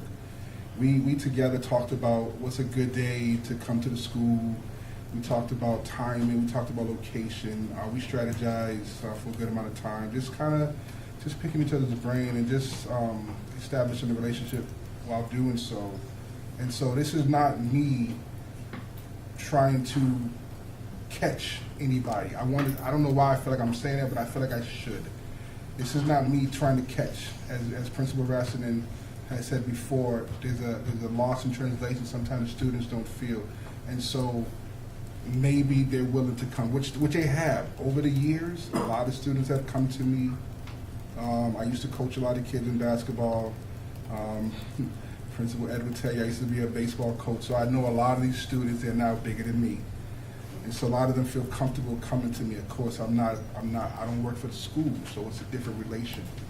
And so what I'm looking to do is work alongside with admin, because I said it before, there's no community without unity, and in the word unity, you and I. You guys like that, right? You and I. So I know I broke it down. Added to it. So James. You and I, we have to come together. So me going to the school, it's a joint partnership with admin, with the admin, teachers and principals.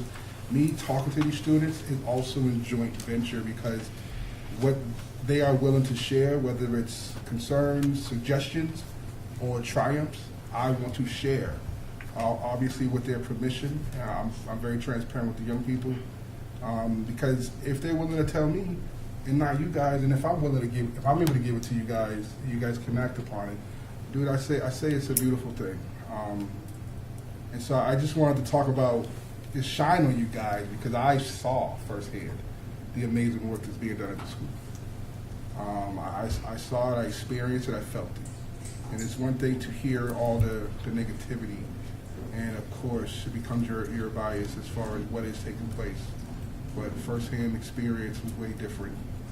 And the kids, as you guys saw, they was connected with me.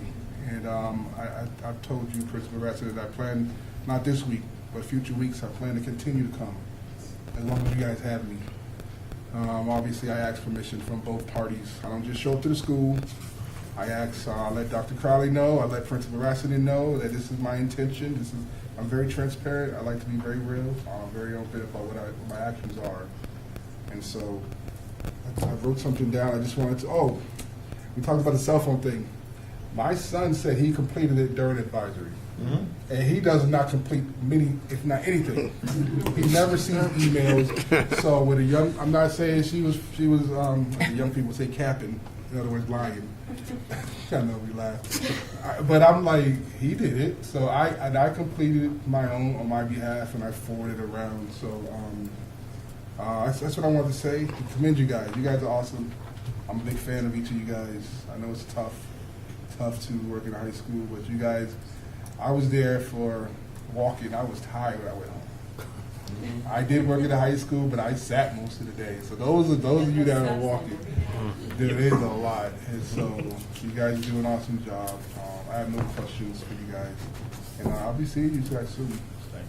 Thank you, Mr. Austin. I'm moving over here. Ms. Wetzel. Hi, yes, thank you for this wonderful presentation. I know it was put together in short notice. And then I just want to say for any student that might be listening as well, please know you're always welcome, and we always want to hear you, and we really appreciate your comments. And shout out to the student that was here last week. So it's much appreciated by myself, and I'm sure everyone on the committee, and it means a lot. So thank you, students. I did have a couple questions. I think this is great, and I'm excited to hear more and how all of these things are working inside the school. And I was wondering, I love that we have the number for fights, but I'm wondering if we have or we can provide a number for other issues that we're looking at, bullying, chemicals, things like that, because I think all of that it's all important, and I would just like to see those numbers as well, since we're talking about behavior, it's all encompassing. So I think that would be really helpful. And I was wondering if the SRO has any role when we're talking about behavior and what their role is inside the school. Yeah, that's a good question. There are pretty strict delineations between school police and student discipline. But we've transitioned through 2 different SROs now. We're hoping to have someone very soon. But the partnership that we've had with the police as a whole has been terrific. I can't say that they're fixed, but I think they're better, like issues with the parking lot and drop-off, and they were very quick to respond to those.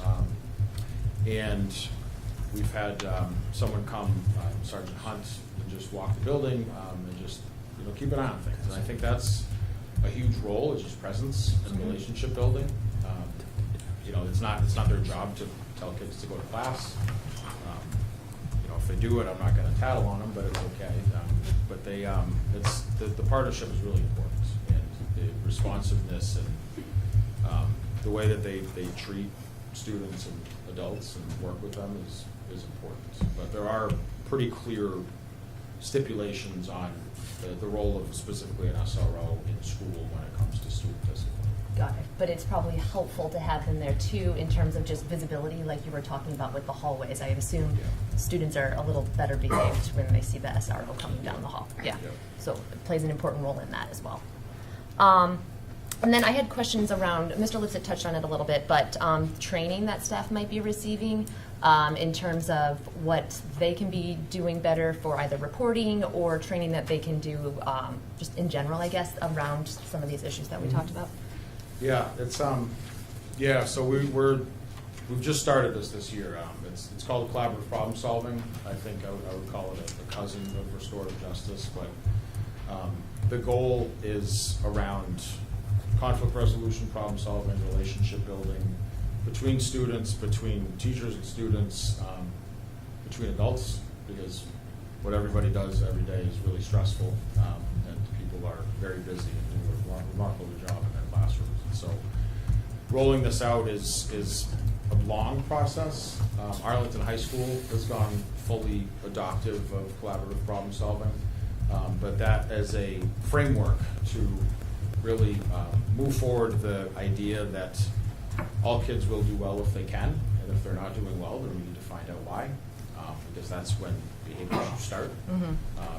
And understanding that a lot of times, I would say most of the time, behavior is not a conscious decision.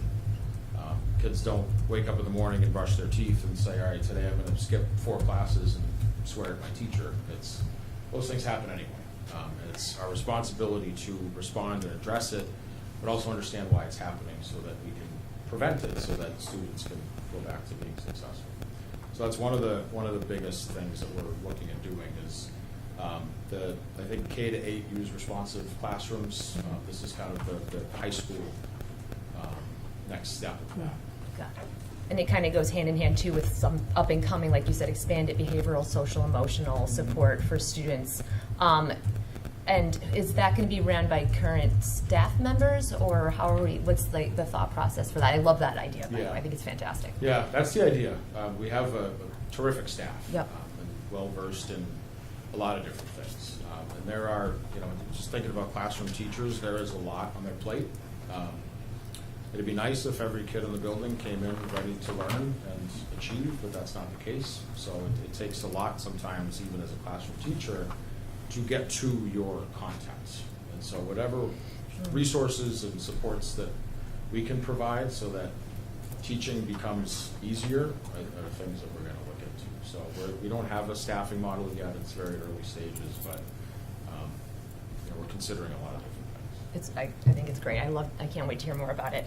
And then just a few more. The digital pass, is that like an actual pass that you tap, or is it on a phone? I'm just curious what that is. Sure. So the way it works is teachers have, if this is my classroom, I would have my student roster in front of me. So I have student A come up to me and say, I need to use the bathroom. I activate their pass on my computer.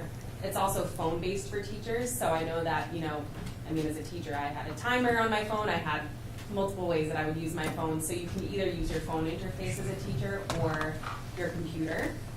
So it does not require cell phones on the student end. Okay. Which is definitely a huge question I've gotten even from teachers who have talked about Smart Pass. So we're just able to see and have that visibility of the students, but no taps, no digital requirement on their end. Got it. Okay, because that's where my head went, was cell Yes. phone. Okay. Totally. Great. I understand. And then do we have, I know this is all very new, but do we have ideas on next steps in terms of reporting back to us how things are going? And also I would love for some student feedback in that as well, because I know you'll be starting the listening sessions inside the school. Mr. Austin has his, so I think it would be nice to incorporate some of that too. Yeah, we can definitely do that. I think, transparency is important, and knowing what we need to know is important, and we're not going to get there without hearing from students and parents and teachers that are seeing things on a regular basis. And so we can provide as many updates as the committee sees fit. Fantastic. Thank you. I wonder if there's a subcommittee that would make sense to go through. But the topic is the digital?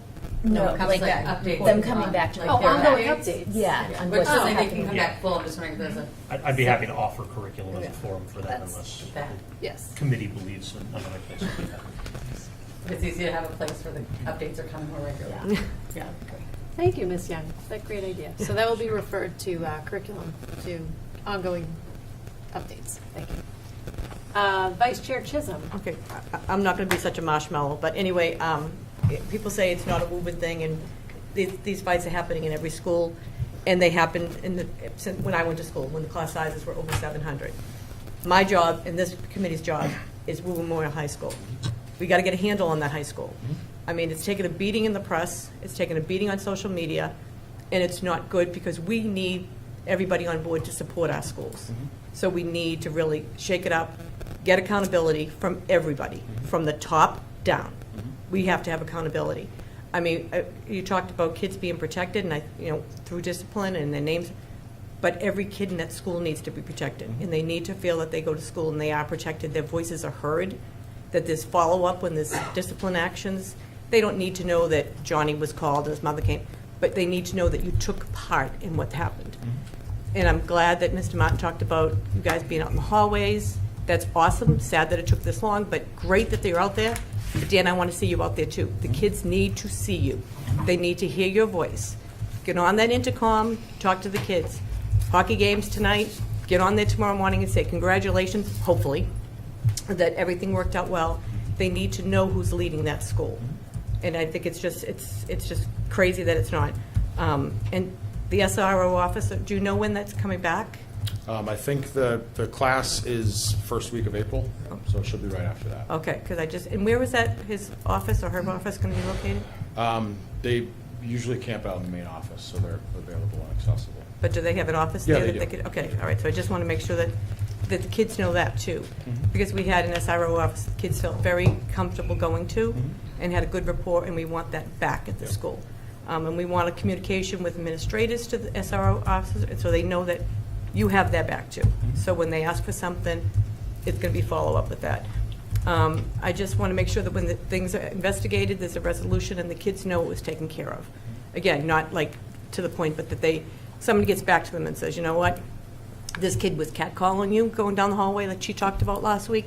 We've taken care of that. We've talked to those kids and we're handling it. Whatever way that you feel is best, we're not going to run your school, but it has to be run. And that's my problem. That's not happening now. And the vaping in the bathrooms, is that, like they said, they're taking the smoke detectors out and that kids are vaping in the bathrooms up there. So we need to make sure that that's being taken care of. It's scary that what these things are happening, and it's sad that it took us this long. And I'm so thankful that the girl came before us and made everybody head spin, and we're all on, get up and doing something. And on the Smart Pass, my finance head, cost? Yep, so for a year, it's about $10,000 for the year for 1,300 kids. Okay. Yep. Okay. That's a rough estimate, but that's what I was provided by the. So you're not thinking about doing September? Well, we would like to. We've been talking about a pilot. I have a follow-up meeting with him and the administrative team next week to talk about pricing for a pilot. I think it's important to get feedback from teachers and students in the whole collaborative school-wide community. So making sure that before we completely invest into something for a full school year, I think it's important that we pilot that. So we're looking to that for Q4, assuming once we consult with TLT, ILT, and all of our other collaborative teams. Okay. So is that in your budget? No. It can be, yeah. I think I want to see if it's does what it says it's going to do first. Okay. All right. We've only had one meeting that, Okay. Alyssa and I, a couple Fridays ago, we have another one coming up with more information. I mean, it seems like it would be good, it's just that we're in the middle of budget season and. Maybe a free pilot. Yeah. That's what we're shooting There you go. Yeah, that's what we're shooting for. Yeah, all right. Doesn't hurt to ask. Well, thank you, but I'll be interested in the follow-ups with this and see how things go. Thank you, Vice Chair Chisholm. Any further questions from the committee to the high school administration team? Yes, Ms. Mulrennan. Thank you, Madam Chair, if I could. Good evening, ladies and gentlemen. Thanks for the presentation tonight. I'm losing my voice here. But again, to kind of what Mr. Chisholm was talking about, the accountability and whatnot, I know you mentioned it earlier in the presentation. Each individual up here has a certain class that they're reporting with or taking care of. If you could just, again, you're on cable TV, we have somewhat of an audience here, kind of get to the chain of command kind of things. If people want to email us and say, you're going to fix the high school. Well, where's your student? My student is. So if you could just go through again, you're a freshman, you're a sophomore, you're a senior advisor, and a little bit of your role so people know your email is. Contact this individual, let them handle it out, and if they can't handle it, there's other steps beyond that. If you could just go through the line here and indicate kind of what your role is in your position and what your email might be. Sure. Alyssa Allen, I'm assistant principal. I oversee sophomores. Spell out my email. Just for people at home and watching at home that might have issues. Absolutely. So my email is aallen, AALLEN, @wooburnps.com. I'm very responsive via email, almost too responsive. And I'm happy to always be available to answer any questions. Yep. I'm Dan Rassanen, DRASANEN at Woburn PS. I handle juniors as much as I can with help from the rest of the gang up here. And again, I just want to speak to what that student said. It pained me that some of that was new information. And that, I think, is one of the biggest challenges that we have in front of us is we're out there a lot, but we don't know what we don't know. And so I think hopefully with this public service announcement and I think just increasing what was already a good amount of visibility and the listening sessions, hopefully people will come to us more than they have and let us know what's going on. Hello, my name is Ed McGuire. I'm E. McGuire, EMAGUIRE @WoburnPS.com is my email, best way to reach me. I handle 12th grade attendance and discipline, and also I can help with senior graduation issues or internship issues, which are coming up. Steve Martin, grade 9, assistant principal. S. Martin at WoburnPS.com. Phone number 617-504. Figure out the other digits. I was just going to say, oh my God. Wait a minute. I gotta give it. Height, weight. Position. We are working night. We are literally working night and day. We are now communicating with parents more so on our own devices than we ever have. So if we can potentially look back into getting cell phones for APs, I think that at this point would be helpful. The parents are now calling me and probably us past 5 o'clock on weekends for support. And obviously we're going to pick up. So, but having them have our own personal cell phone numbers is ideal, but at the end of the day, you provide parents with what they need. So, if we can look into that, I think that would help. Accessibility-wise, too, it's just nice to be able to call a student's parent from my cell phone rather than having to go to my office, given that we're out and about, so. Again, Just for the record, I requested phones a long time ago, and I got rejected by my union, saying, no, we don't need them. We do need them. Yep, times change. Yeah. I think behind my comments was just to get the word out, how to contact you, what your roles might be in that building, and step it up from there. And again, to Ms. Chisholm's point, just accountability, responsible, remarks, your feedback to the parents, your feedback to the students. We're all, the young student was here last week, we're reacting to it. We're also moving forward and hopefully in the right direction. And as I mentioned, Ms. Lipsett's subcommittee will hopefully hear back from someone in this organization, perhaps a student body, to see what your result was tonight as to the steps you have in place. So I appreciate your time and effort so far. Thank you. Thank you, Mr. Mulrennan. Anything else from the committee for the high school administration team, Mr. Austin? Yeah, real brief. I know when there's a student that creates harm, that student gets a lot of attention. Their peer mediation, just suspended and whatsoever. I'm just curious to know what happens to the victims, because a lot of times, even in my personal experience, when situations happen to my children, we didn't receive a phone call. We didn't get a follow-up. We wasn't brought in to deal with our situation, to deal with our emotions about it. So I'm just wondering, have you guys thought about, or is there a plan, or do you already do something in reference to the victims of situations, whether it is hate, racism, discrimination, whatever it may be? Yeah, that's where peer mediation you talked about for the offender, that also helps find a way forward for the victim, because it's an avenue for folks to say what they need to move forward. But this is where also referrals to our adjustment counselors come in for support, and we're bound by confidentiality, so we can't say, you were, like, this happened to you, here's exactly what happened to the person that committed whatever act it is, but communicating that action has been taken and trying to identify what students need to move forward, whether we do supportive measures or safety plans for students just to make sure that we have on record what supports might be needed for students, whether it's a victim offender situation or a mutual thing. We want to make sure that kids are taken care of. All right. Okay. Thank you so much for coming. Dr. Crowley, did you have any closing remarks? No, I want to echo, first of all, thank you for coming on short notice. I know there's a hockey game. There was a basketball game last night. It's a busy time of year. The student report earlier tonight was really terrific. And Steve Martin's cell phone number is... He's a Pisces. From Chicago, number 50. No, but genuinely, thank you. It's a lot of work, and I've said we've met multiple times throughout this year.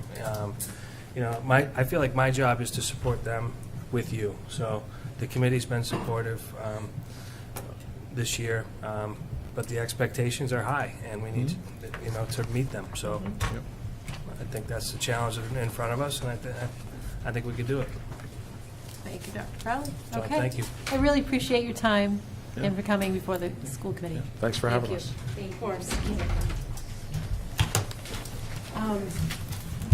Vice Chair Chisholm. Yes. What do you think about looking into cell phone for the assistant principals? How would I refer Yeah, that we to, could- finance? Yeah, that's a no-brainer. But- Yeah, thank you. but Ed's right, because you, Well, they then- don't want to be available. Right. Right, and they should be able to give out a number that they feel safe that they can give out. Just sounds like something that it seems relatively. Others have had. Yeah. Are you going to use that? I'm just gonna have this with me in case I need it. I can bring it up. I have And it. have Yeah. Wi-Fi access to that phone and make Yeah, in-out bring calls. that up, So too. what Yeah, are I the can just costs? use that. So if someone had Yeah, I think we're going to probably do redistricting. Okay. yeah. Okay, so we're going to move on. Yeah, so it's I probably. look forward to having a full discussion on that on the school committee. Yep. Madam Chair, if I could make a motion to take the redistricting, especially given, to keep the redistricting in its current place and take it next on our regular business, so instead of going into FY '26, go first in redistricting. Yeah, Okay. since we're already out of order. Sure. Fine. Keep it going. Yeah. Do I have a second? Second. Any discussion? All in favor? Aye. Okay, so we'll be doing So it won't make it. I'm going to have to plug in some over redistricting here. update next.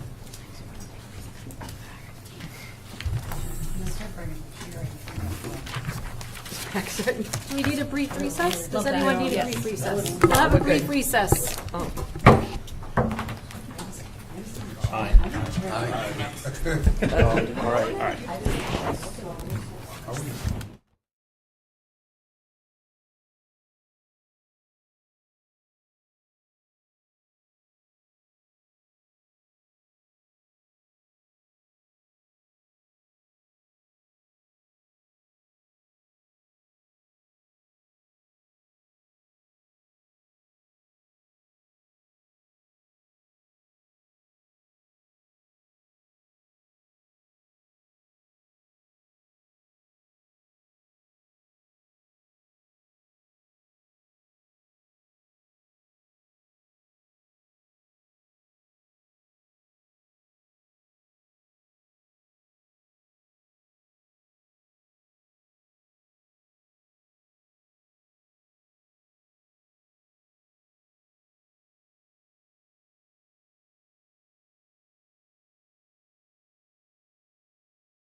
On that motion?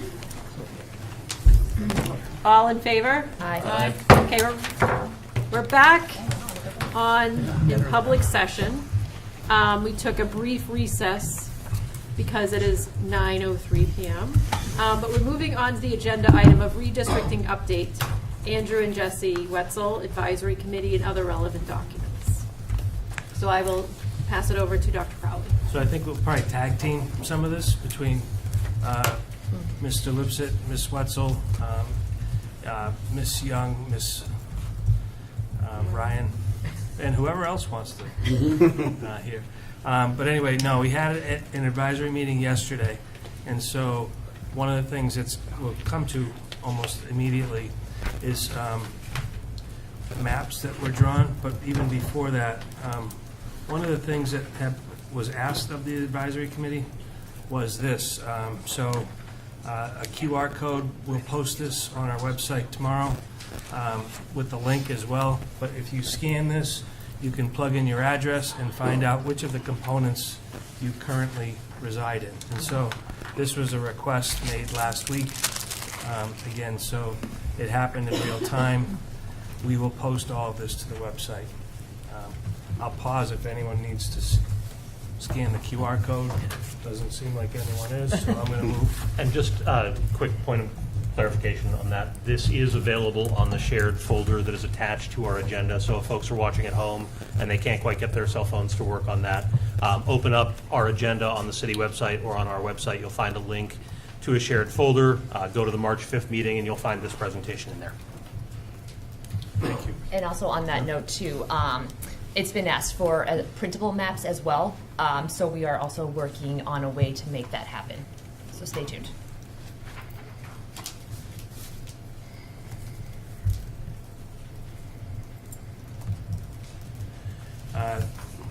One of the things that we started with is our current map, and so this is where we are today.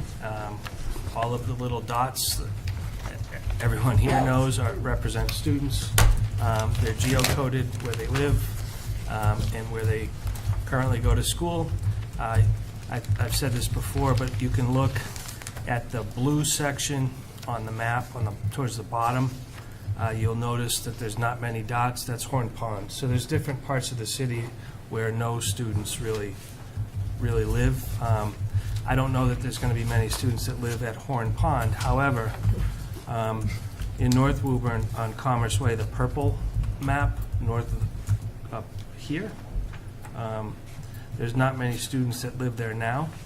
But one of the things that I think the committee and people are thinking about is long-term planning and where people are moving towards, and so where are people going to be living, and there's a lot of planning up on the North Woburn Commerce Way area.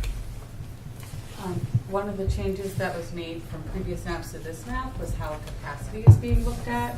So we had gone back and forth with Sanborn, the consultant, on the best way for this information. And so the capacity is based off of the contractual limits, meaning 25 kindergarten and 26 1 through 5. And so this percentage is off if you had every single seat in the building. And the reason for this is that when we do the 20 and the 22, we're looking at all these percentages that are like over, and that wasn't necessarily the easiest way. I do think we're continuing to get feedback on way that utilization percentages can be better, and I think that's a conversation that certainly can happen here this evening too, and we can bring it back to Sanborn for support. But just kind of for that, just context is that this is based off of the maximum number of students. With still though the 20 and the 22 being the ideal number, 80.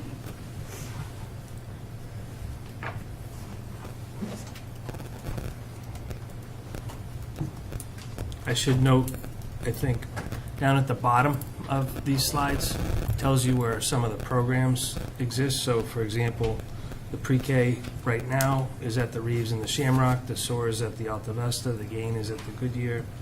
The Assessment Center is at the Linscott. The RISE 2 is at the Harold Wyman. The PALS is at the Reeves. The RISE 1 and Kindergarten RISE 2 is at the Shamrock. So that's the current. I think it's also, when you're looking at the average class size, I'm just kind of weary of the number, because you can, one class or one grade level can drive that number to be skewed.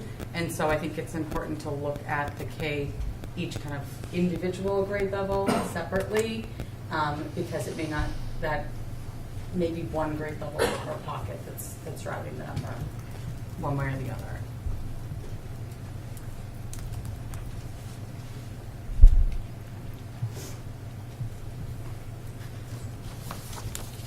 So we looked at for how we were going to assess these maps. That was based by the committee off of the planned addition of modular classrooms or separate space for the ECP. Right? We've also heard from members of the community today in terms of community input on those guiding principles, which largely aligns with our own. What we also determined at the last meeting was that it was difficult to create a separate set of guiding principles for the event that we are unable to secure modular space. For a variety of reasons, one of which being that modulars were, to the committee, clearly the best option and the one that allowed us to achieve the most in terms of the guiding principles that we were setting out. So what we discussed and determined at our last meeting was that we would ask for maps that allowed us to, should we be unable to secure modulars for this coming school year, have maps that allowed us to begin a move, relieve pressure in some areas, and move toward the map that we determine as the best one forward with modulars. What that, and Ms. Young, please correct me if I misspeak here, but what that led to in conversations with Sanborn was a refinement of the components, in some cases cutting some, making them a little smaller and a little more manageable, so that in the event that we have to turn to pressure points, it's a little bit easier to do that. So the result, so you're going to see that the components here look a little bit different than they did on the previous map that was put out. That's largely the reason for that. This gives us a little more flexibility in terms of what we're able to do. We also heard feedback from the advisory committee yesterday in terms of what those components look like and some suggestions for how we might be able to adjust. So that's the sort of the basic overview there. So what I can, just to your point of the added components, so, and ultimately, I know, again, not to be redundant, but a lot of the conversation was about, how do we relieve pressure points? How do, what, for September, what are the options? And really understanding that, therefore, you needed to know kind of what is the map at the end, because what you don't want to do is move pressure points for next year that then would result, once the final map was decided, a group of students who then are needing to be moved twice, right? That we don't want to do that. And so, with that, understanding that if we're talking about kind of our ideal end map, also needs to have places in which we could feasibly remove pressure points for, say, September. Meaning, there has to be room for us in some of the buildings to move. And the buildings that would have room with, once we were to remove ECP or move ECP, is not a building that has room to move students to now. that the room for where students could go for September might be different schools. So wanting to make sure that whatever end map had components that we could move for September. So meaning if for example, we know that if we were to have modulars and you would have students move out of the Reeves, that's a place where there's a lot of room to move students. However, we can't have a map where only that's where movement happens, because we wouldn't be able to do any of the pressure points for September because we can't move students to the Reeves for this September. So we needed to make sure that the maps had components where students could be moved in September as well to buildings that currently have space. And so that's why when we talked about the importance of knowing kind of the order of the guiding principles, and even more so really what the goal was regarding kind of the pressure points and the modulars, is that we needed to make sure we had enough components that could be moved around. And so when we gave Sanborn kind of the guiding principles that were decided, as well as that this was the kind of timeline or goal, that was what prompted them to say, well, then you need some more components in certain areas, here are some options, and here are some more maps. And so just kind of for overall context.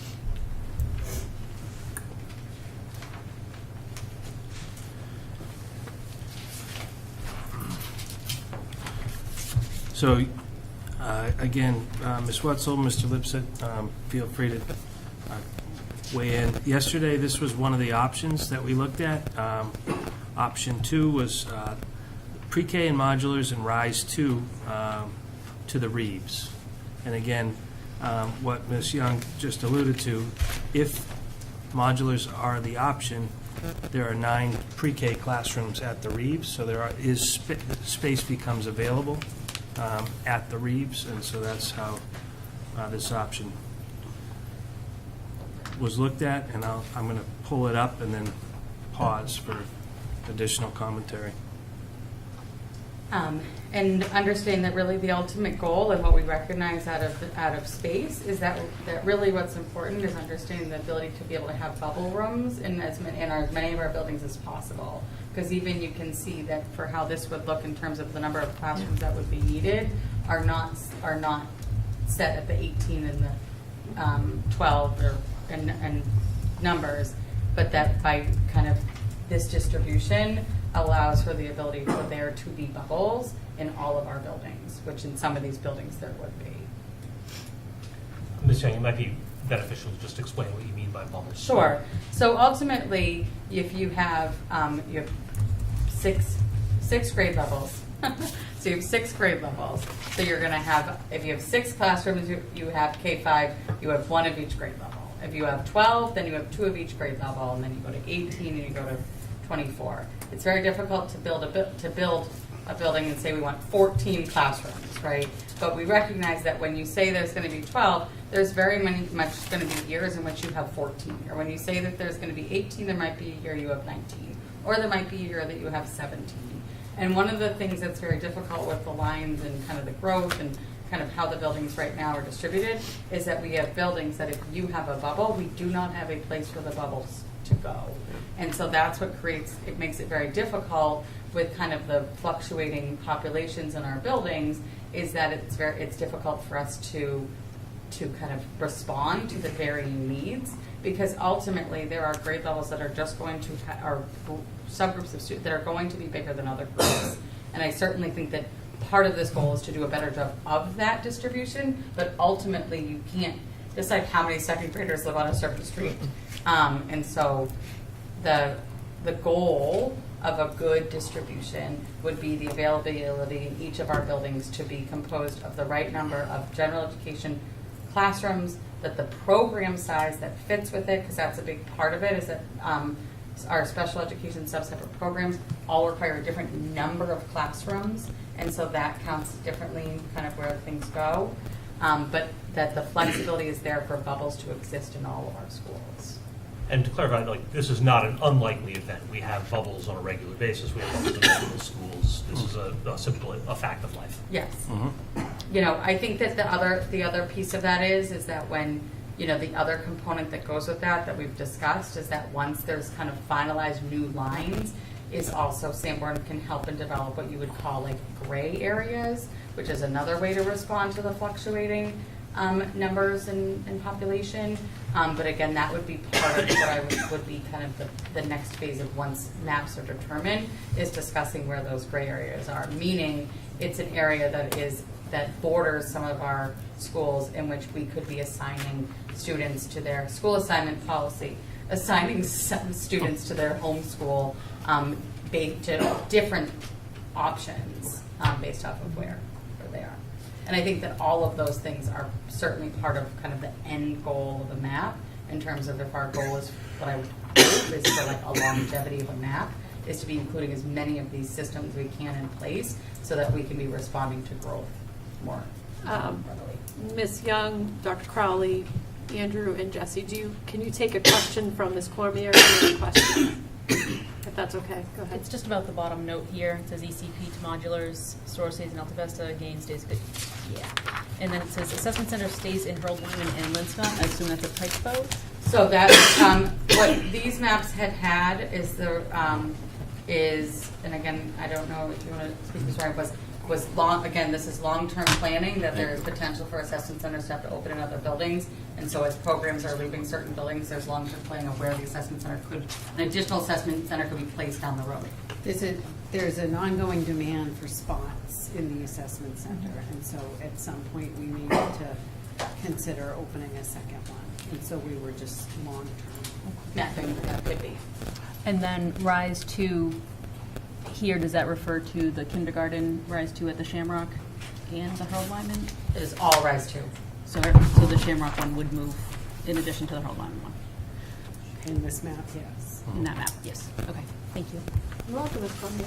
Yeah, Ms. Wetzel. Just a couple things. I think it's important to note that this is very much in draft stages. Very, very draft stages. We talked a lot about that yesterday. So just as the community is reviewing maps, as we as a committee are thinking about it, just understand that this is a first round of probably multiple versions. So just keep that in mind as you're looking. And a question that came up in public comment today that was also asked yesterday at the advisory meeting is, how do these maps address our guiding principles, the ones the committee voted on, as well as taking into account all the guiding principle feedback we've gotten from our caregiver representatives. So that's a work in progress, as well as transportation, because I know that's something that's very important to families as we're looking at maps, but do know that it's front of mind and being worked on.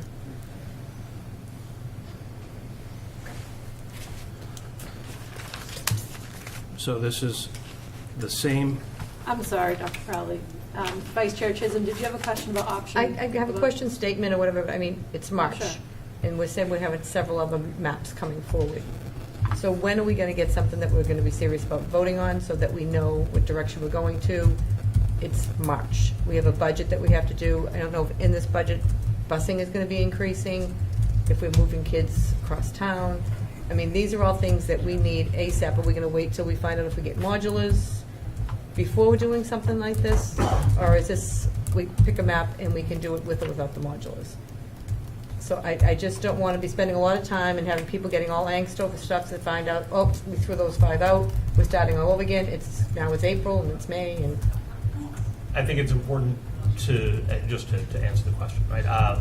When we began this process this year, Sanborn provided us with a timeline.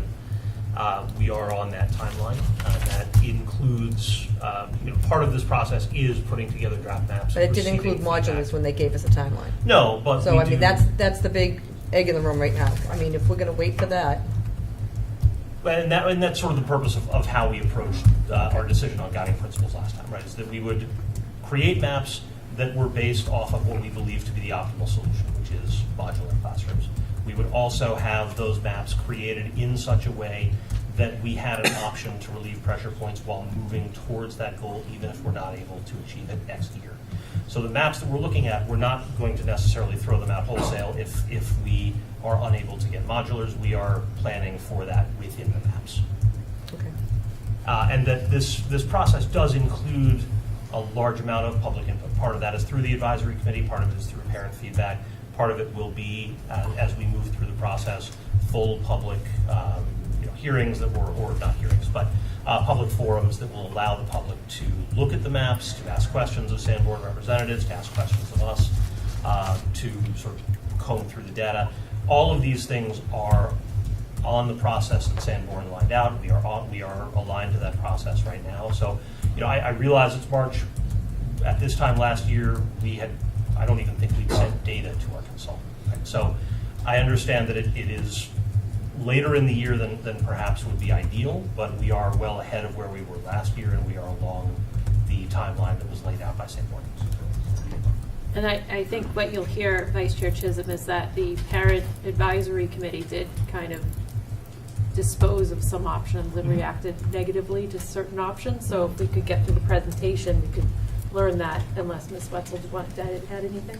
Just a little bit to what Mr. Lipset said, with the phased approach, whether that be modulars or it be a new building, I think we're still looking at that same map, so that's why we have to make sure we're looking at that longevity piece as we're thinking about this and being very diligent and making sure that it's sustainable, whether that be for modulars in whatever year that is or a new build in whatever year that is. So I think that's very important.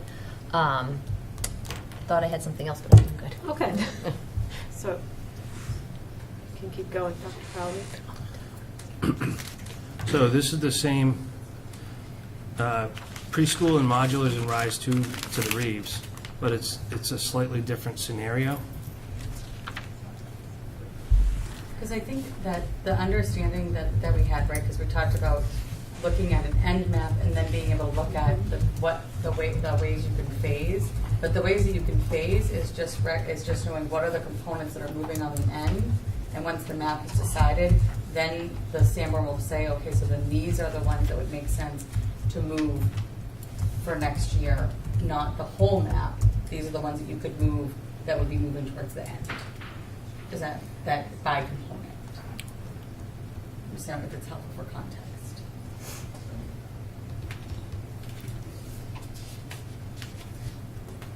So just to provide a little bit of clarification in terms of what we mean when we say option and scenario here.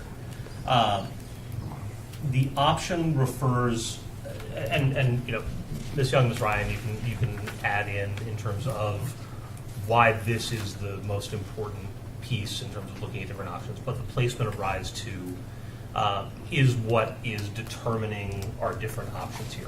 The advisory committee yesterday was presented with 3 different options, each of which had 2 scenarios attached to them. Each of the options was built around a different location for Rise 2. The 2 that we're presenting here, in one case, Rise 2 would move to the Reeves if we were to get modulars and be able to have separate ECD space. In the other, it remains at Hurl. There was an option 1 that moved Rise 2 to the Malcolm White. But I think remarkably unanimously, the advisory committee had some issues with a number of features of all of the scenarios in that option, and so we decided to remove that as an option, seeing that it was not really viable to what we wanted to do. So the 2 options, and therefore 4 scenarios that we're presenting here, are sort of centered on where Rise 2 is going to end up. Do we want it to move to the Reeves in our ultimate map, or do we want it to stay at the Harold-Wyman? And what does that look like when we redistrict around those decisions? I just wanted to add to that. Yesterday at the advisory meeting, it was asked by Miss Bernice, if we have spoke to any Rise parents about how they feel. And I've actually been going around to PTO meetings. I'm coming for you guys to look out. But I happened to speak to a Rise 2 parent at the Hurl-Wyman, very proud, and she was fantastic. And she's very happy with where she is. If she had the choice, I don't want to speak for her, but she loves where she's at, and she doesn't want to be handed a form letter saying she's moving again. So she's very invested in this process, but is very happy at the Hurl-Wyman, and they've been an amazing accepting school for her.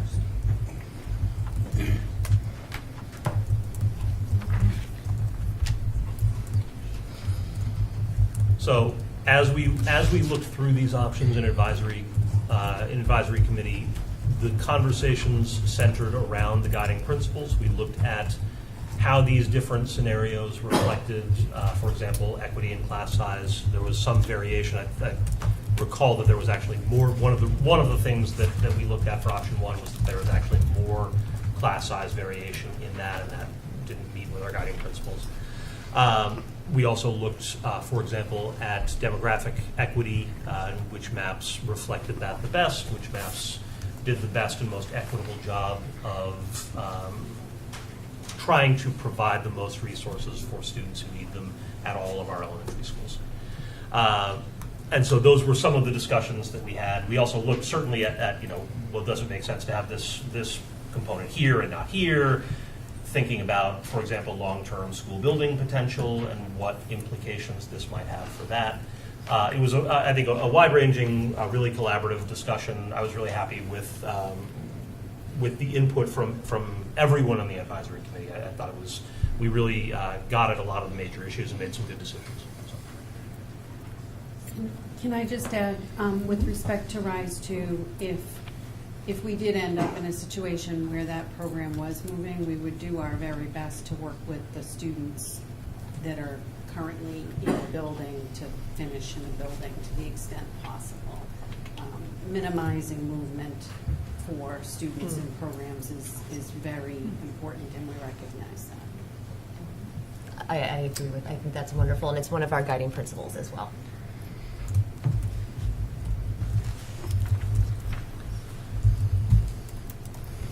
So option 3, as you can see from the slide, this is the option in which we are looking at scenarios that will keep RISE 2 where it currently is at the Harold Wyman. I think this again, to the point of guiding principles, that it was very high up on the list in terms of not moving programs. And so that was when we went back to looking at what are the ways in which maps could be drawn to maintain the program at the Harold Wyman. And so to the committees yesterday, these are 2 maps, but this was the option in which the request was made for even more with variations of this scenario.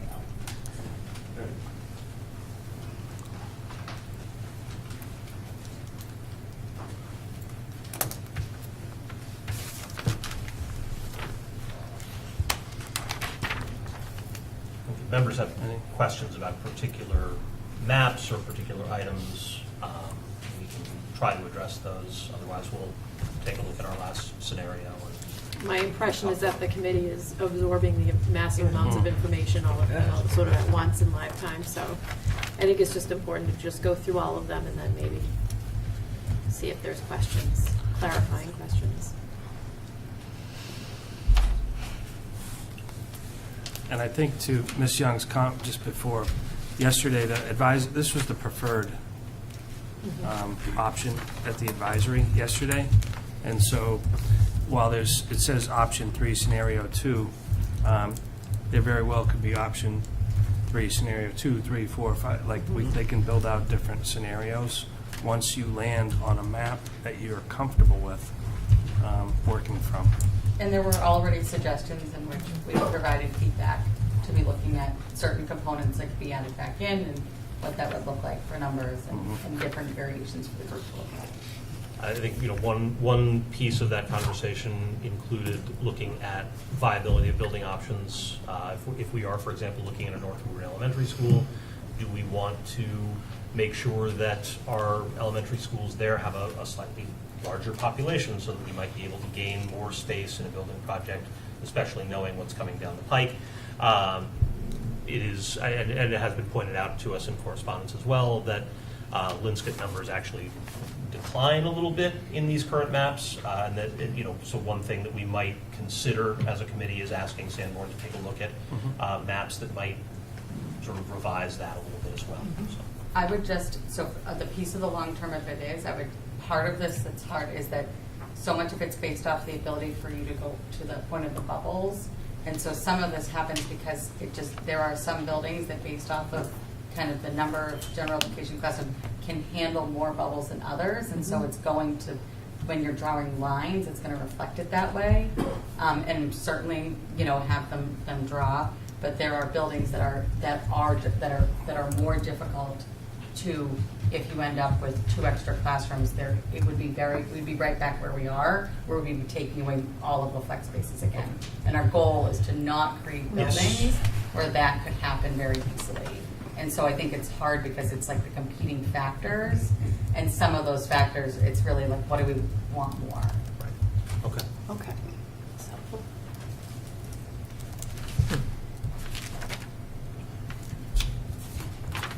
Okay, so those are the maps that were presented to the Parent Advisory Committee. You now have them in front of you. I would be open to a conversation from the committee as to what next steps you'd like to take. I take it that you need time as members to process this information and come up with your own preferred maps. I think a big question will be Rise 2. That's kind of like if Rise 2 should move out of the Harold Wyman, that's kind of question number one. And as has been stated, what we would do is we would take a map and if we got the modulars, we would base the map on the modulars. If we didn't, we would then phase in sort of a move until such time that we could obtain modulars. Is that right? Yeah, Ms. I Young? think Yes. I think ultimately we recognize that they're kind of, irregardless of the modular or the new building decision, there are times in which we're going to need to consider if there are students that can be shifted. And so I think that, irregardless, there does need to be some plan that starts to be established so that we can be making decisions that don't end up coming back around. We want to be trying to think, as far out as we can. And so I think that that was a helpful piece of the committee's work last week, was kind of really kind of committing to needing to kind of, irregardless of this, recognize that there needs to be some long-term decision that starts to be established. And I think it's worth noting here, and this came up in conversation yesterday as well, that this is what we have been doing for the last several years, is looking at things on a year-to-year basis and relieving pressure points. Some of those pressure points have had to do with the ECP and its growth. That's why, for example, it is now split into buildings where 6 years ago it was not, right? Why we have had to do some shifting of some separate programs. Because redistricting is a much larger conversation, administration has done an admirable job of trying to relieve pressure each year without that level of disruption. What we've sort of determined over the last couple of years is that we are now at the point where this pressure cannot really be resolved without redistricting, without looking at our school district lines. And so that's part of what has brought us here, right? This is very much part of a longer process that we've been seeing. And I know Ms. Crowley detailed this in some of the work that she'd done last year as we moved towards redistricting and resources subcommittee, laying out all of the different moves that had been made going back throughout my time on this committee at least. So I think that's important for the public to hear, that this is not sort of us suddenly saying, oh wait, we got to do this. This has been something that we have been attempting to manage for a long time, and we are now at a point where district lines simply have to shift in some meaningful way. My disclaimer to that is just that the longer that there is an ECP solution, that this kind of yearly movement will just kind of keep going, and we'll be doing kind of some version of this, for seemingly for over periods of time. Because I think that we've seen it before where we have pockets of growth and we don't have room. And again, I think we can look at kind of the gray line part, but I think recognizing that we, because the end map is not something we can get to without kind of thinking about more globally the ECP portion of it, that we will be kind of doing this kind of like smaller kind of pressure relief for longer. So to the point that we've been doing, and that's why the other day came pretty strongly, in my way of saying things strongly. I think that the modular option is the most beneficial solution, because you solve a space issue for up to 10 years while you make a decision relative to what school you're going to build and build a new ECP attached to it. And so I'm repeating that because if there's no modular option, we can move components, but there's no guarantee, and Ms. Young saying it, but I'm repeating, we might be doing this more than we really want to be. And additionally, I think that we've to your point, Mr. Lipset, and I've said this, the mall, when the students came to the, moved in at the Avalon, and we started them at one school and then had to move them And, that's not fair either. And so we have a lot of new buildings coming in. We're going to need space. And I think that's the predicament we're in, which is, again, why last year the modulars were not an option. This year they are.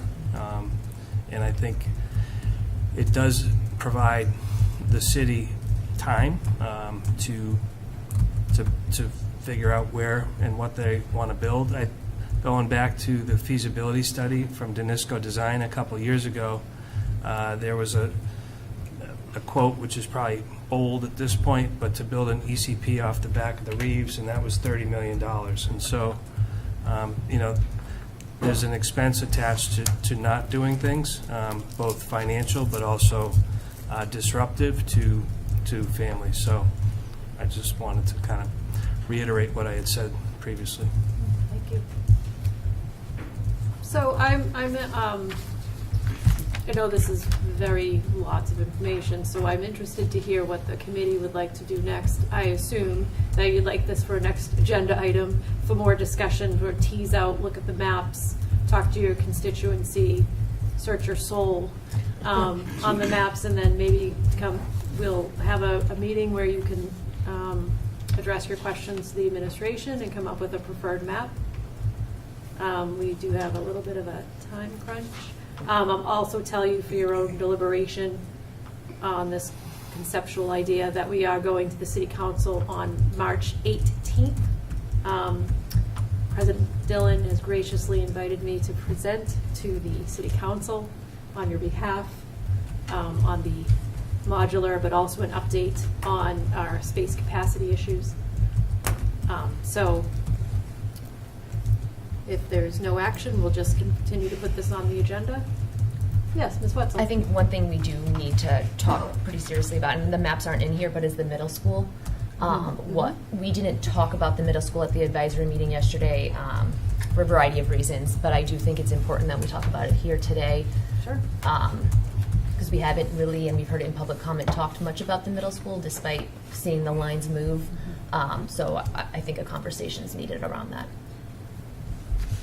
And I think to sort of back up what Ms. Wetzel was saying, specifically in terms of what this committee needs, I think, to provide direction on is,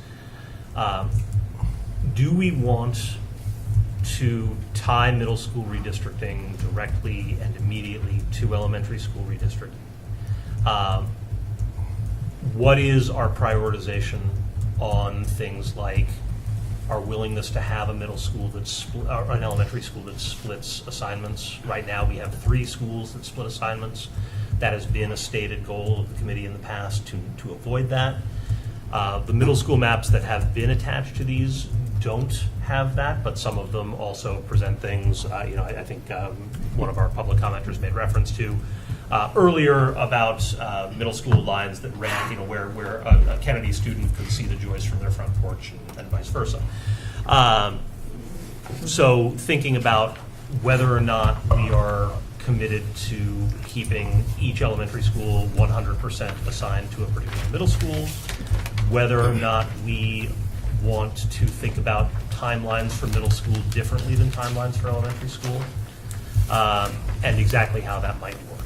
Now, that's potentially tied to things like whether or not we can grandfather in 5th graders. That's something that I don't think can say conclusively without a sense of what the map looks like.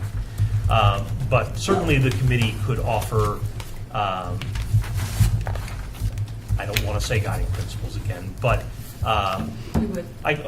could offer guiding principles when it comes to middle school, right? Certainly some statements of interest in terms of how we approach the middle school decision would be something that I think would be it's a useful. matter of timeline first, and then a matter of, really, it is a set of guiding principles again, because it's a matter of, to your point, of feeder patterns, and if it is that you don't want to split, what are the school feeding patterns that you want prioritized, if you want to keep them split, like all of those things really have to be decided, because again, to the point of like you can draw many different maps, we're going to need to provide them with guidance.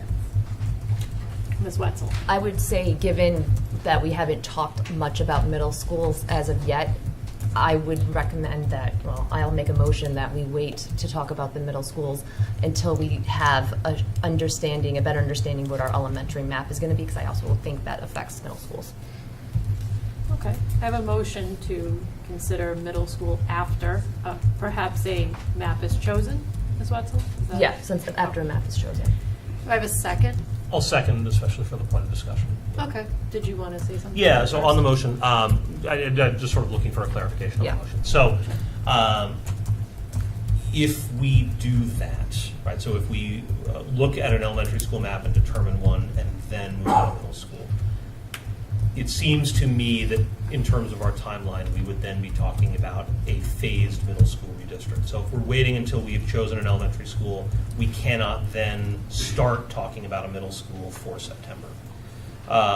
We would have to wait on middle school redistricting a little while. I think that that's possible. We are not, unless I am incorrect, facing the same kind of very, very strong capacity issues at middle school as we are at elementary school. We are certainly facing some capacity issues, but they are not at the point of the need for immediate action. Is that a correct statement? I would say that the middle schools are both pretty tight for space. I think that's been a big conversation about like part of the building project piece of it. I don't think that the redistrict is necessarily what is is part of that. That I think in terms of like the guiding principles of the middle school is probably more based off of like split schools and things along those lines. But I think that in terms of the capacity of our two middle schools, there is not, no, there, and part of the feasibility study showed building off of these two buildings was because that we are out of space in both of them. But I don't know if the redistrict, again, I would have to look more at it, but I think the redistrict is necessarily what the answer to a lot of that is. I think that's why it's become part of the conversation on the building project.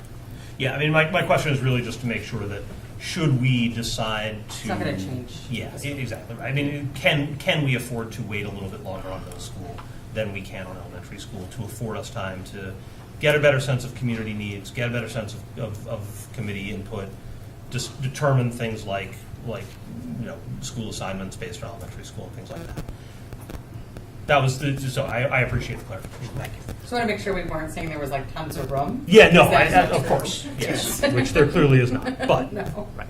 Does someone just want to make a motion that we won't be redistricting the Woburn middle schools until 2026, 2027? So moved.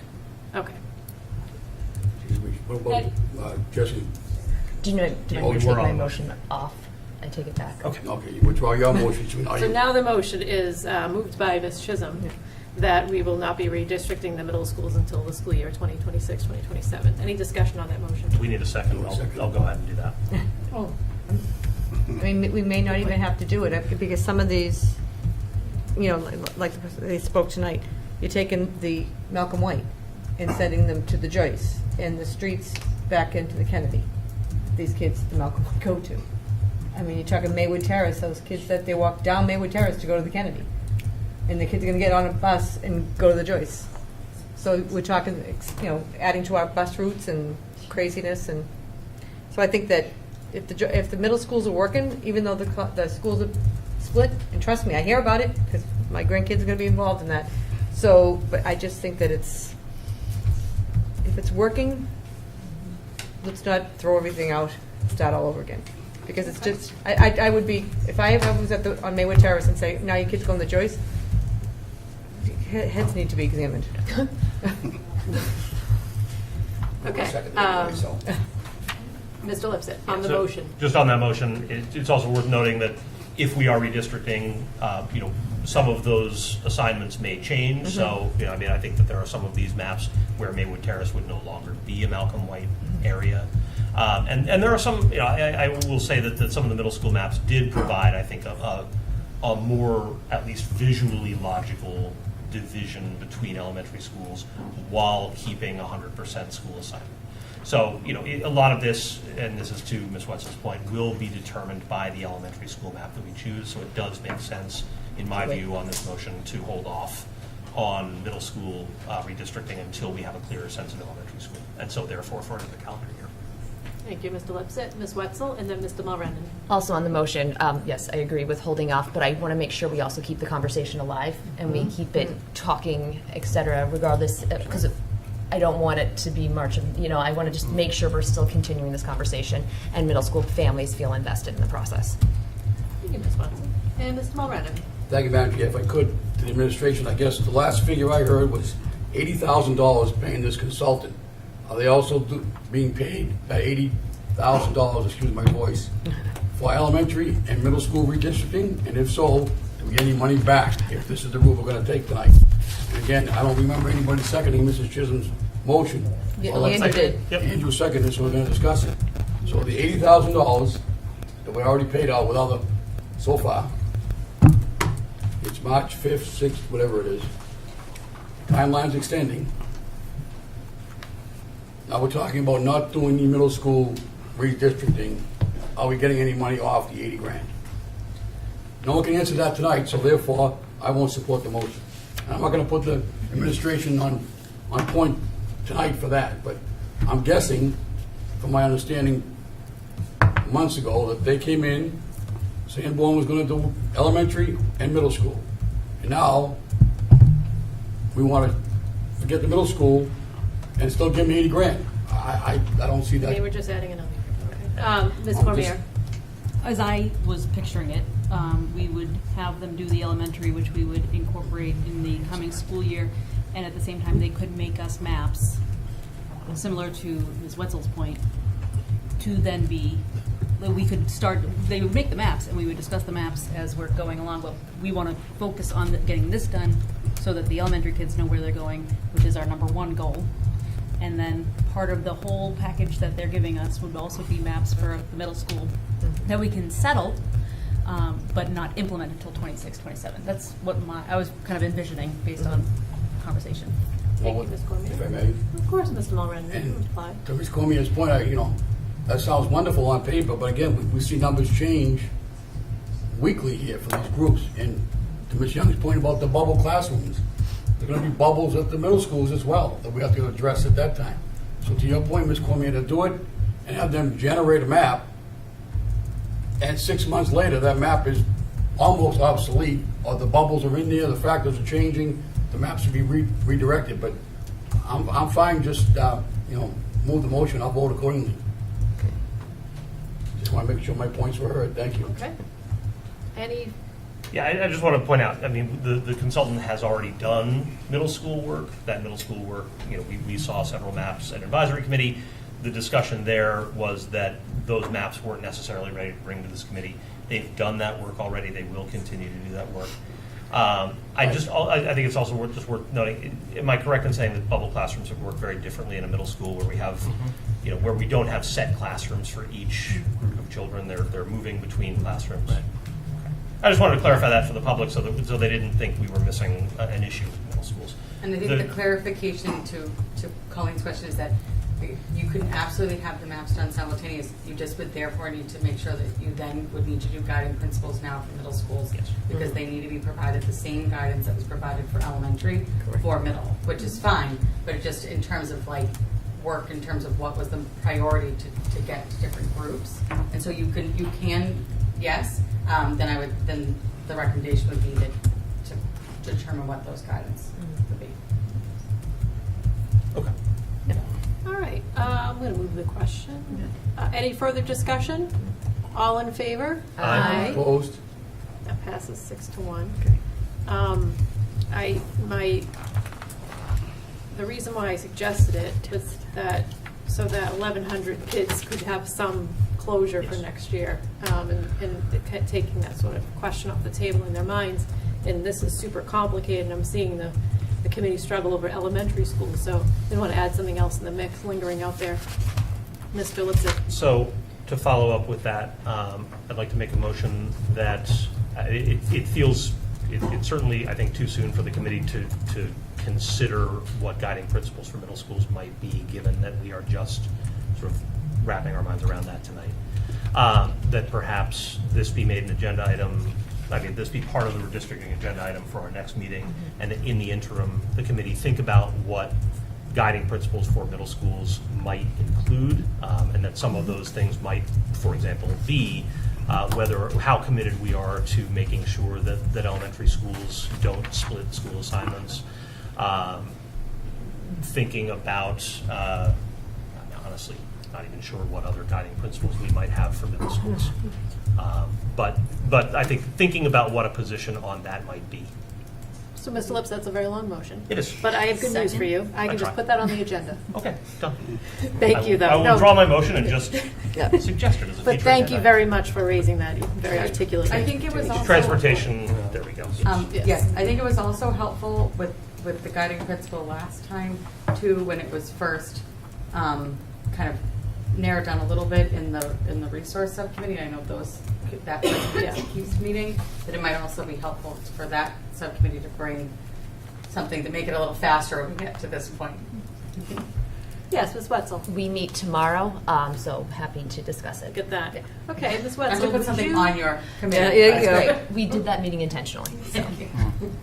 Would you mind tossing around some ideas around middle school with your very intelligent subcommittee? My pleasure. Around Our pleasure. guiding principles for middle school, and we would kind of use that as a guidepost for our maps after we finish elementary school for the purpose of looking at 2026, 2027. Right, okay, great. Anything else in redistricting update that the committee needs to know or would like to learn more about or anything like that? Mr. Lorennen? Thank you, Mitch. Again, and again, Ms. Wetzel can bring it up tomorrow to the grandfathering of fifth graders, and now we're going to do middle school. How's all that going to work as well? Kind of add that to your agenda for tomorrow, if you would. Again, I want to applaud the members that are here tonight from the advisory committee and all the work that they've been doing and they continue to do with Ms. Wetzel and Mr. Lipset and our administration. I don't know why my phone didn't download this little scan thingy here, but I would hope that the administration is going to put that on the public school website as well, for the people that at home that aren't staying up till 10 o'clock to listen to this. Can scan it as well from the website and get the information. You're telling me that you scan this, put in your address, and the map will show up, correct? Yeah, to tell you what Yeah. component you're in. Right. All right. I think that'd be very helpful for people that, aren't here tonight, aren't listening, and don't have a map in front of them from, this group. Again, lots of unanswered questions continue, hash them around with the advisory committee, and hopefully the input is appreciated and suggested.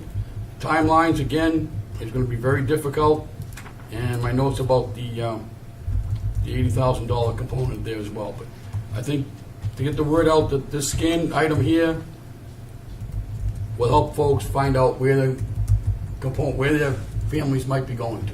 I think it's very helpful, and I applaud that idea, as well as, the members of the advisory committee, different schools are having different meetups and, Zoom meetings and getting the word out as best they can, so I appreciate all their efforts also. Thank you. Thank you, Ms. Mulrennan. Just a comment. So this that we're looking at is in the Dropbox that is linked on the website, and then they're also going to put this on the website directly, so people will be able to See exactly what we see. Yeah. Or even potentially, could we just put a link to what comes up when you scan that? Just That to might skip be the step, helpful. especially The for website people who are going should on have a a laptop clickable who would link. then have to go on their phone. Just put the link. I'm going to text it to myself. Thank you. So. That's great Yeah. advice. Committee members? Yes. I do, next meeting, I would like to try to narrow down our thoughts. Maybe we will all agree unanimously. But I really would like to try to move it forward as much as possible as to how we're narrowing down the maps and the scenarios. So just be warned. But just on that. On though, that, yes? Just because we're doing budget at the same time, we're going to be here till 11 o'clock again. So I think that we just need to keep the agenda to be just either redistricting and budget or something, just not trying to do everything in one night. Because Okay, it's Vice 10 Chair o'clock and Chisholm? we haven't even started budget. That's right. And I get The cranky. budget's going to be a breeze. Whatever you're drinking, I want a little bit. Ms. Wetzel? If I could just make a note too, as members are looking at the maps, to take note too of all the community feedback that we've gotten. Everyone has a link to that document.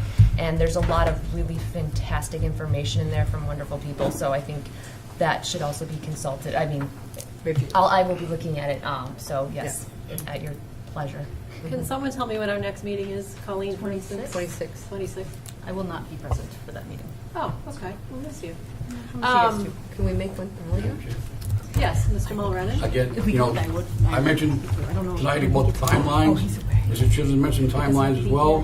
You have a invite to the city council to try to get modules, money, on March 18th. So there's a process behind that as well that people have to realize. Again, factoring in modules, no modules. I just want to make sure that on the 26th, you know, we may have an answer that we have no modules. Or the city council has to put it back into a committee, and they're going to meet in committee. And it's just... We will still have work to do on choosing a map, regardless of whether or not we have modulars. So I still want the committee members to come. I'm not saying give up your mission, but direct it towards perhaps no modules. That's just in case there's no modules, which is working a little bit here already. I'm all set, Madam Chair. Thank you, Mr. Mulrennan. Okay, I think we're ready to move on from that topic. The next time we'll be discussing redistricting will be March 26th. I will keep the agenda light, possibly special. Probably, yeah. So, but I'll be thinking about that with Dr. Crowley. But I think it might be converted into a special meeting, just so everyone is aware of that. Next, FY26 proposed budget. Thank you, Alex, so much for your patience and for being here the whole evening. So we're now going to hear an update on the budget development, which is another thing the committee will be responsible for doing. So Dr. Crowley, if you want to kick us off. Yeah, so first of all, Alex, thank you for hanging in there. The FY26 budget hasn't changed dramatically since the last time we met. We'll have opportunity to discuss a little bit once Alex does his presentation. It's only been a few days, but we did meet with the principals on Friday. And we met with the cabinet to talk through what the budget might look like. So we're having the conversations with the leadership team. But again, since the last time we met, there's been some small adjustments, but nothing too earth-shattering. So with that, Alex, if you want to kick it off. Sure. And in the interest of time, I'll try to be as succinct as I can. But of course, as we build our budget, we continue to keep in mind the vision statement of Woburn Public Schools. As a reminder, some of the key figures that we have spoken about before, these are the roll forward numbers. And these figures represent the percentage increase year over year. So that is to say that a budget increase of 6.2% is to roll forward salaries only and level fund everything else. And a budget increase of 7.6% is to roll forward other contractual obligations as well as salaries. Those contractual obligations include out-of-district tuition, transportation, and utilities. So last time we spoke, we were at 8.63%, as Dr. Crowley alluded to. We have come down slightly. As we sit here today on March 5th, that number is now $98,014,209, representing a year-over-year increase of 8.46%. And I'd like to just briefly touch on sort of the budget changes that happened in arriving from 8.63 to 8.48. Three main ones. Horizontal moves. So we had initially budgeted this at what FY25 figures were. This is really based on actual teachers putting in for lane changes, and that deadline was March 3rd, so that deadline is coming past. We now have a more concrete number to put in there for that. As a result of that, the line actually decreased by about $78,000, so we did see some savings there. The other two things, so we were able to remove, this is from the list of personnel asks, we were able to remove two paras. which we will be able to accommodate within the operating budget itself. That resulted in a decrease of about $61,000. And then lastly, tuition reimbursement line, we were able to reduce that by $12,000, and that's really to be more in line with what we expect FY25 to be, FY25 actual and just historical. So those were the three moves that got us down to 8.46. I won't go into all of the budget drivers again. Obviously, not much of a change. You still see that the big budget drivers take up more or less the same area of the puzzle. And in terms of components, it's still 75% salary driven, about 16% when you add on the rest of the contractual obligations. So again, at the end of the day, we're looking at about 9% of which is sort of everything else, including supplies, maintenance for facilities and technology support. So that's the updates in terms of what happened from last week to today. So happy to answer any questions or comments. Thank you, Mr. Dizio. Any questions for Mr. Dizio at this point? It's an excellent update. Appreciate it. On one of the pages that you gave to us, I think I might have been into finance. It was just the asks, and the total was at $98,046,085, and that was with the assistant superintendent in there. I thought we took that out, and I had it as $97,961 then. On this first page that we got. Was that an older version? That's the only thing I can think of. Yeah, but it's, so it's not in this budget number as of today. Okay. Because I was at 8.4 with that, and then with these reductions, I thought we were going to be a little bit less than that. We also, I apologize. We added in Mr. Lipset, thank you. Through the chair to Mr. President, I think we did. We added to the subline. Okay. I don't know if that counts. That's one, yeah, you're right. All That right. went up 100, that's the kind of, yeah. Okay, so, Yeah, there's been no increases since the 863 number. I mean, we need communication from the city as to what the city can afford for our budget and what the delta could possibly be, so I don't know what else we can say. we did get communication, or we have not? We need it. Okay, yeah. Yeah, it'd be nice to have. Yes, Mr. Mulrennan, I'm sorry. It came up a little bit in finance. I know the administrative team kind of balancing this out as well. The in-house, full-day substitute person, if you want to kind of explore that this evening with Dr. Crowley, or perhaps later, just where we are with that. I know it's a difficult decision to make and why the money's put in and how you want to use it. I think answer quickly. I think the request was made, particularly at the elementary level, to have daily subs. And so we increased the subline item by $100,000. We talked about the potential of hiring people, whether it's a job share, where somebody works 3 days and then 2 days or 5 days or whatever the case may be. If it's a 5-day-a-week person, they would be eligible for benefits.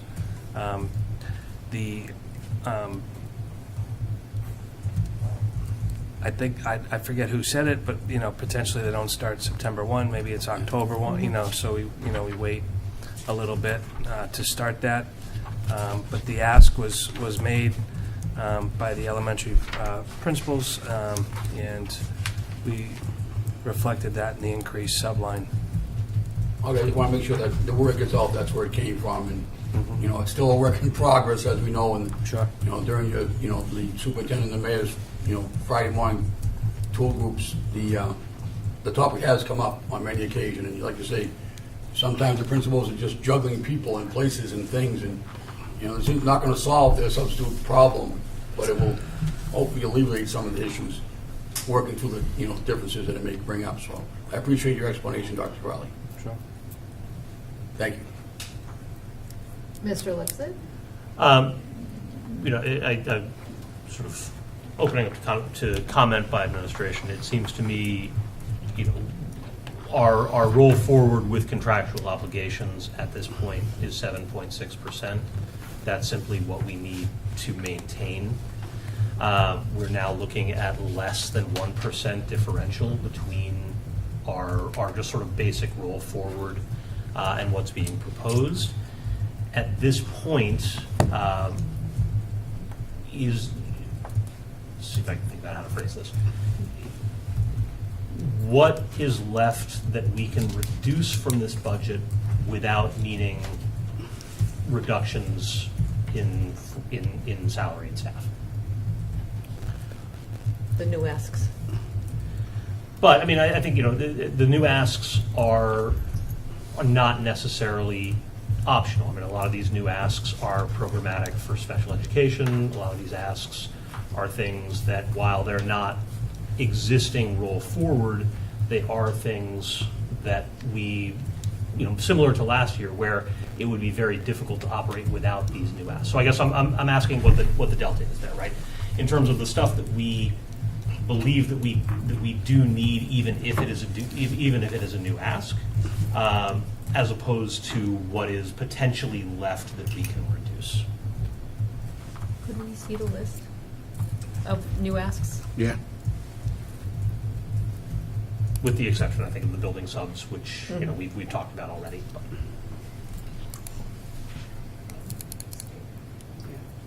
You want to see the ones that are, what's that? So I don't think this list is very long. No. Yeah, no, I agree. No, it's, It was, I don't know, when you said to us it was on a separate Yeah. spreadsheet. Yeah. I'm just making sure it's the right one. Yeah, I see. But this one is pretty. Yeah. It's the content specialist, the Yeah. behavioral health lineman. Yeah. It's a weird glare with those. Yeah, the interventionist, which we talked about last time, Yep. which was that's, the reduction plus the add evened out in the curriculum line. Maureen can talk about the RISE teachers. The increase of the 2 classroom teachers, Delta, basically, we're up 1 at the Linscott and up 1 overall at the Reeves. I don't know, Maureen, the rest of Yeah, it yours. it's a rise to teacher because the kids are going to the next grade. And the clinical psychologist at the high school, which there's really nothing we can do about. The numbers are just that high. So the answer seems to be not very much. No, there's no bump there. Thank you. Thank you, Mr. Lipset. That's a good clarifying question. And thank you, Ms. Cormier, for facilitating pulling it up. That's very helpful for everybody. Well, there's certainly no action that I'm hearing that we're going to be taking on this. This is just informational. On one thing, Ms. if we eliminated the cultural specialist at the high school for $60,000, what would that bring us down to? Because hopefully April 1st we'll have an SRO officer up there. And Principal Rasmus talked about being in there and kids afraid of being arrested. A school police officer could arrest. SRO officer does not arrest kids. So, I mean, it's just something that could be an extra set of hands that actually get along with kids and build a rapport.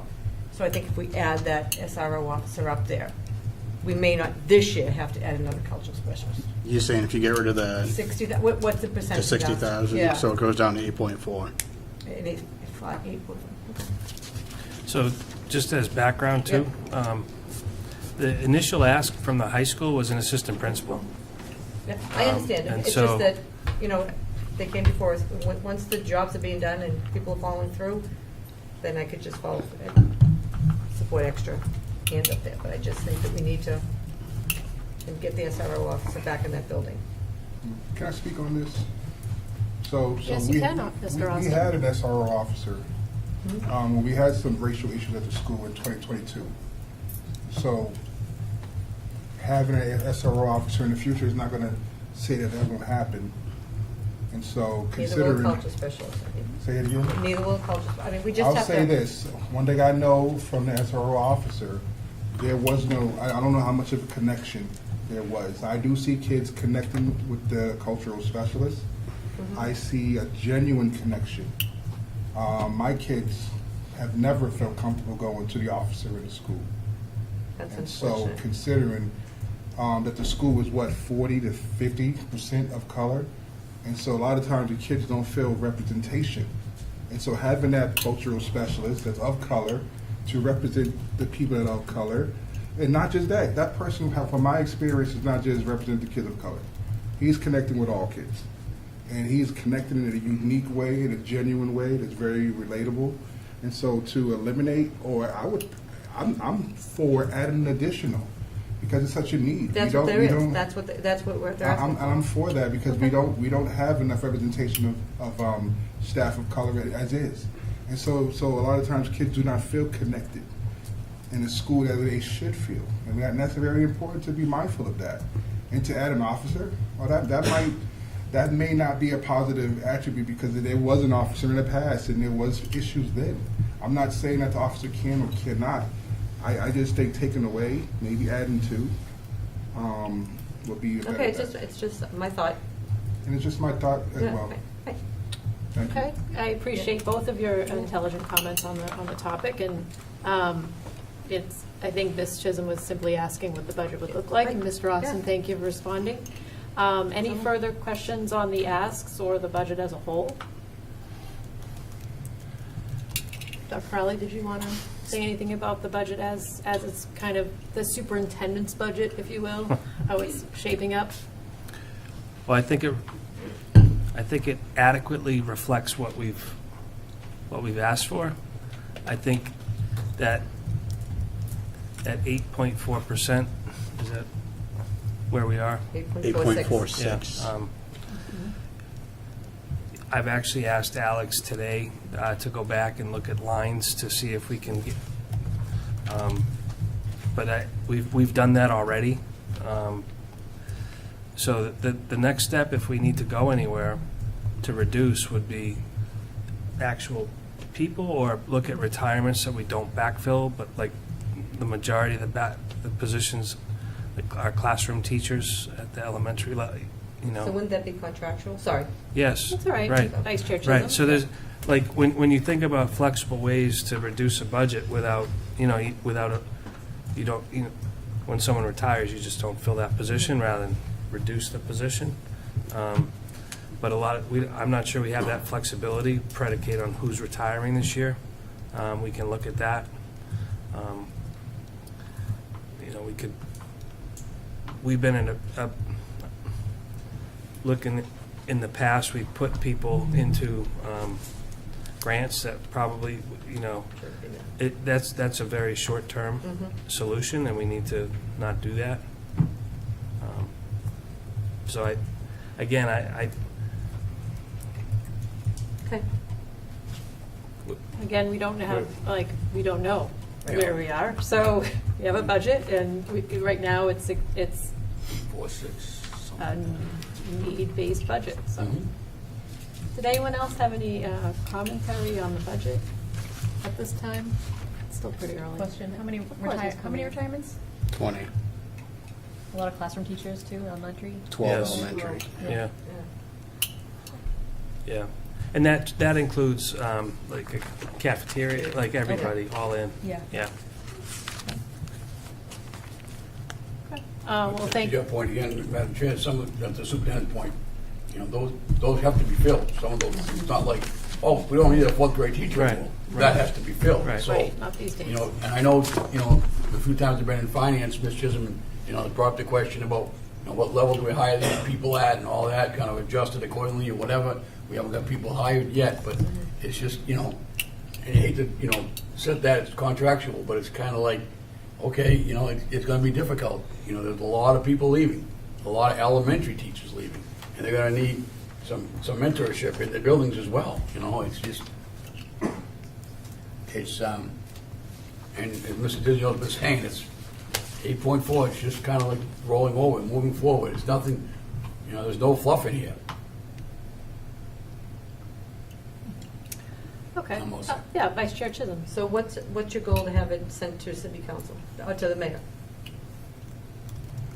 You mean Date-wise, like when do we, like at the next meeting, we just gonna vote the budget and just send it down and see if it sits there for 3 months, or if we get an answer, or if we... Well, we would have to, Public hearing. as you know, Vice Chair Yeah. Chisholm, not trying Yeah. to tell you procedure, but for the public, we have to have a public hearing. Right. We could, if the superintendent feels like it's meeting the needs, the committee doesn't feel like it wants to make any adjustments, we could have a public hearing on it, we could publish it, and send it down. Absolutely. You could suggest that as a procedure. I think at the next meeting, we should vote up and down and start the process to go forward. Okay, that- so make an initial vote on the budget, and vote to release it to the public and have a public hearing on it. Okay. You had said that you only want one thing I'm just kidding.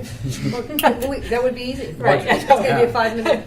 Totally just Yeah. kidding. Yeah. All right, Budget we could bring it forward at the next meeting, and we're doing this without the superintendent saying that he concurs with this, but we could put it on the 3/26 and put it on for a vote if members feel that that's, If not, at least we have it on there, and we yeah. I mean, can table it for the next time. it's not that I don't disagree with you, I just feel, like, I think part of it, we need a little more time to Yeah, look at okay. it. Right. Sure. But Yeah, I, you said you wanted to try to squeeze some more orange juice from the orange. if we can, because Okay. what do I really, I want to send down Reasonable budget. Sure. a budget that reflects exactly what we need, Okay. to city council, to the mayor. But I think I'll take what Vice Chair Chisholm is suggesting when we develop the agenda, Dr. Crowley, is that she wants it forthwith, without delay. Yes. And so that will, what we're really doing also is instructing the administration to, kind of come to a final budget that we could vote on. Mr. Lipsett, do you want to add anything? Yeah, I just think, we can certainly, I think we are nearing a final budget. I think we can have the option of voting something if administration feels that it is in a place to do so. But yeah, I mean, I think, we're going, the superintendent's directed Mr. Dizio to go through line by line again. We may find some things there.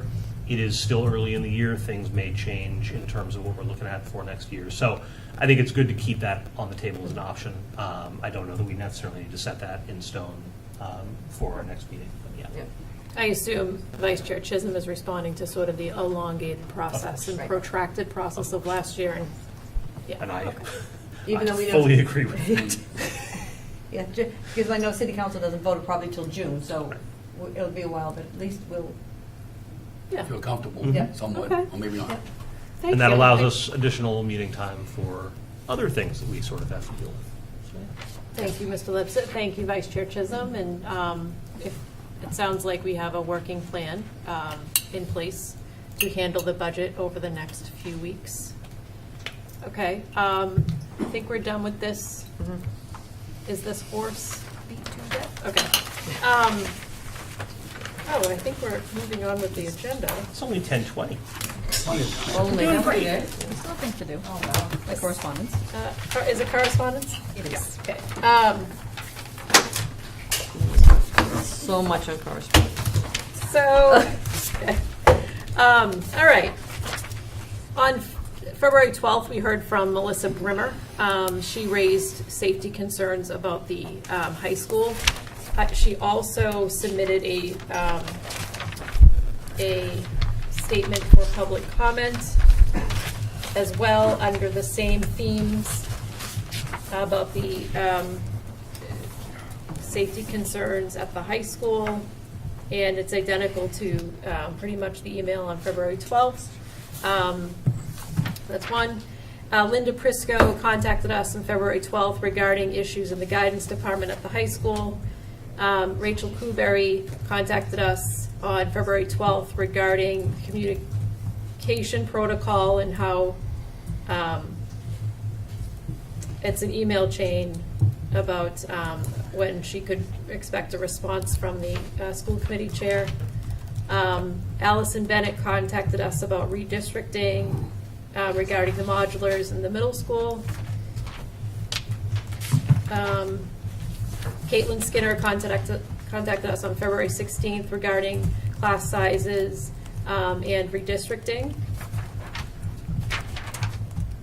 February 16th, Rachel Kuberry contacted us. Oh, that's the same email chain as before.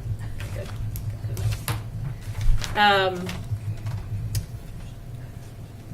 This is, oh, that's again the same email.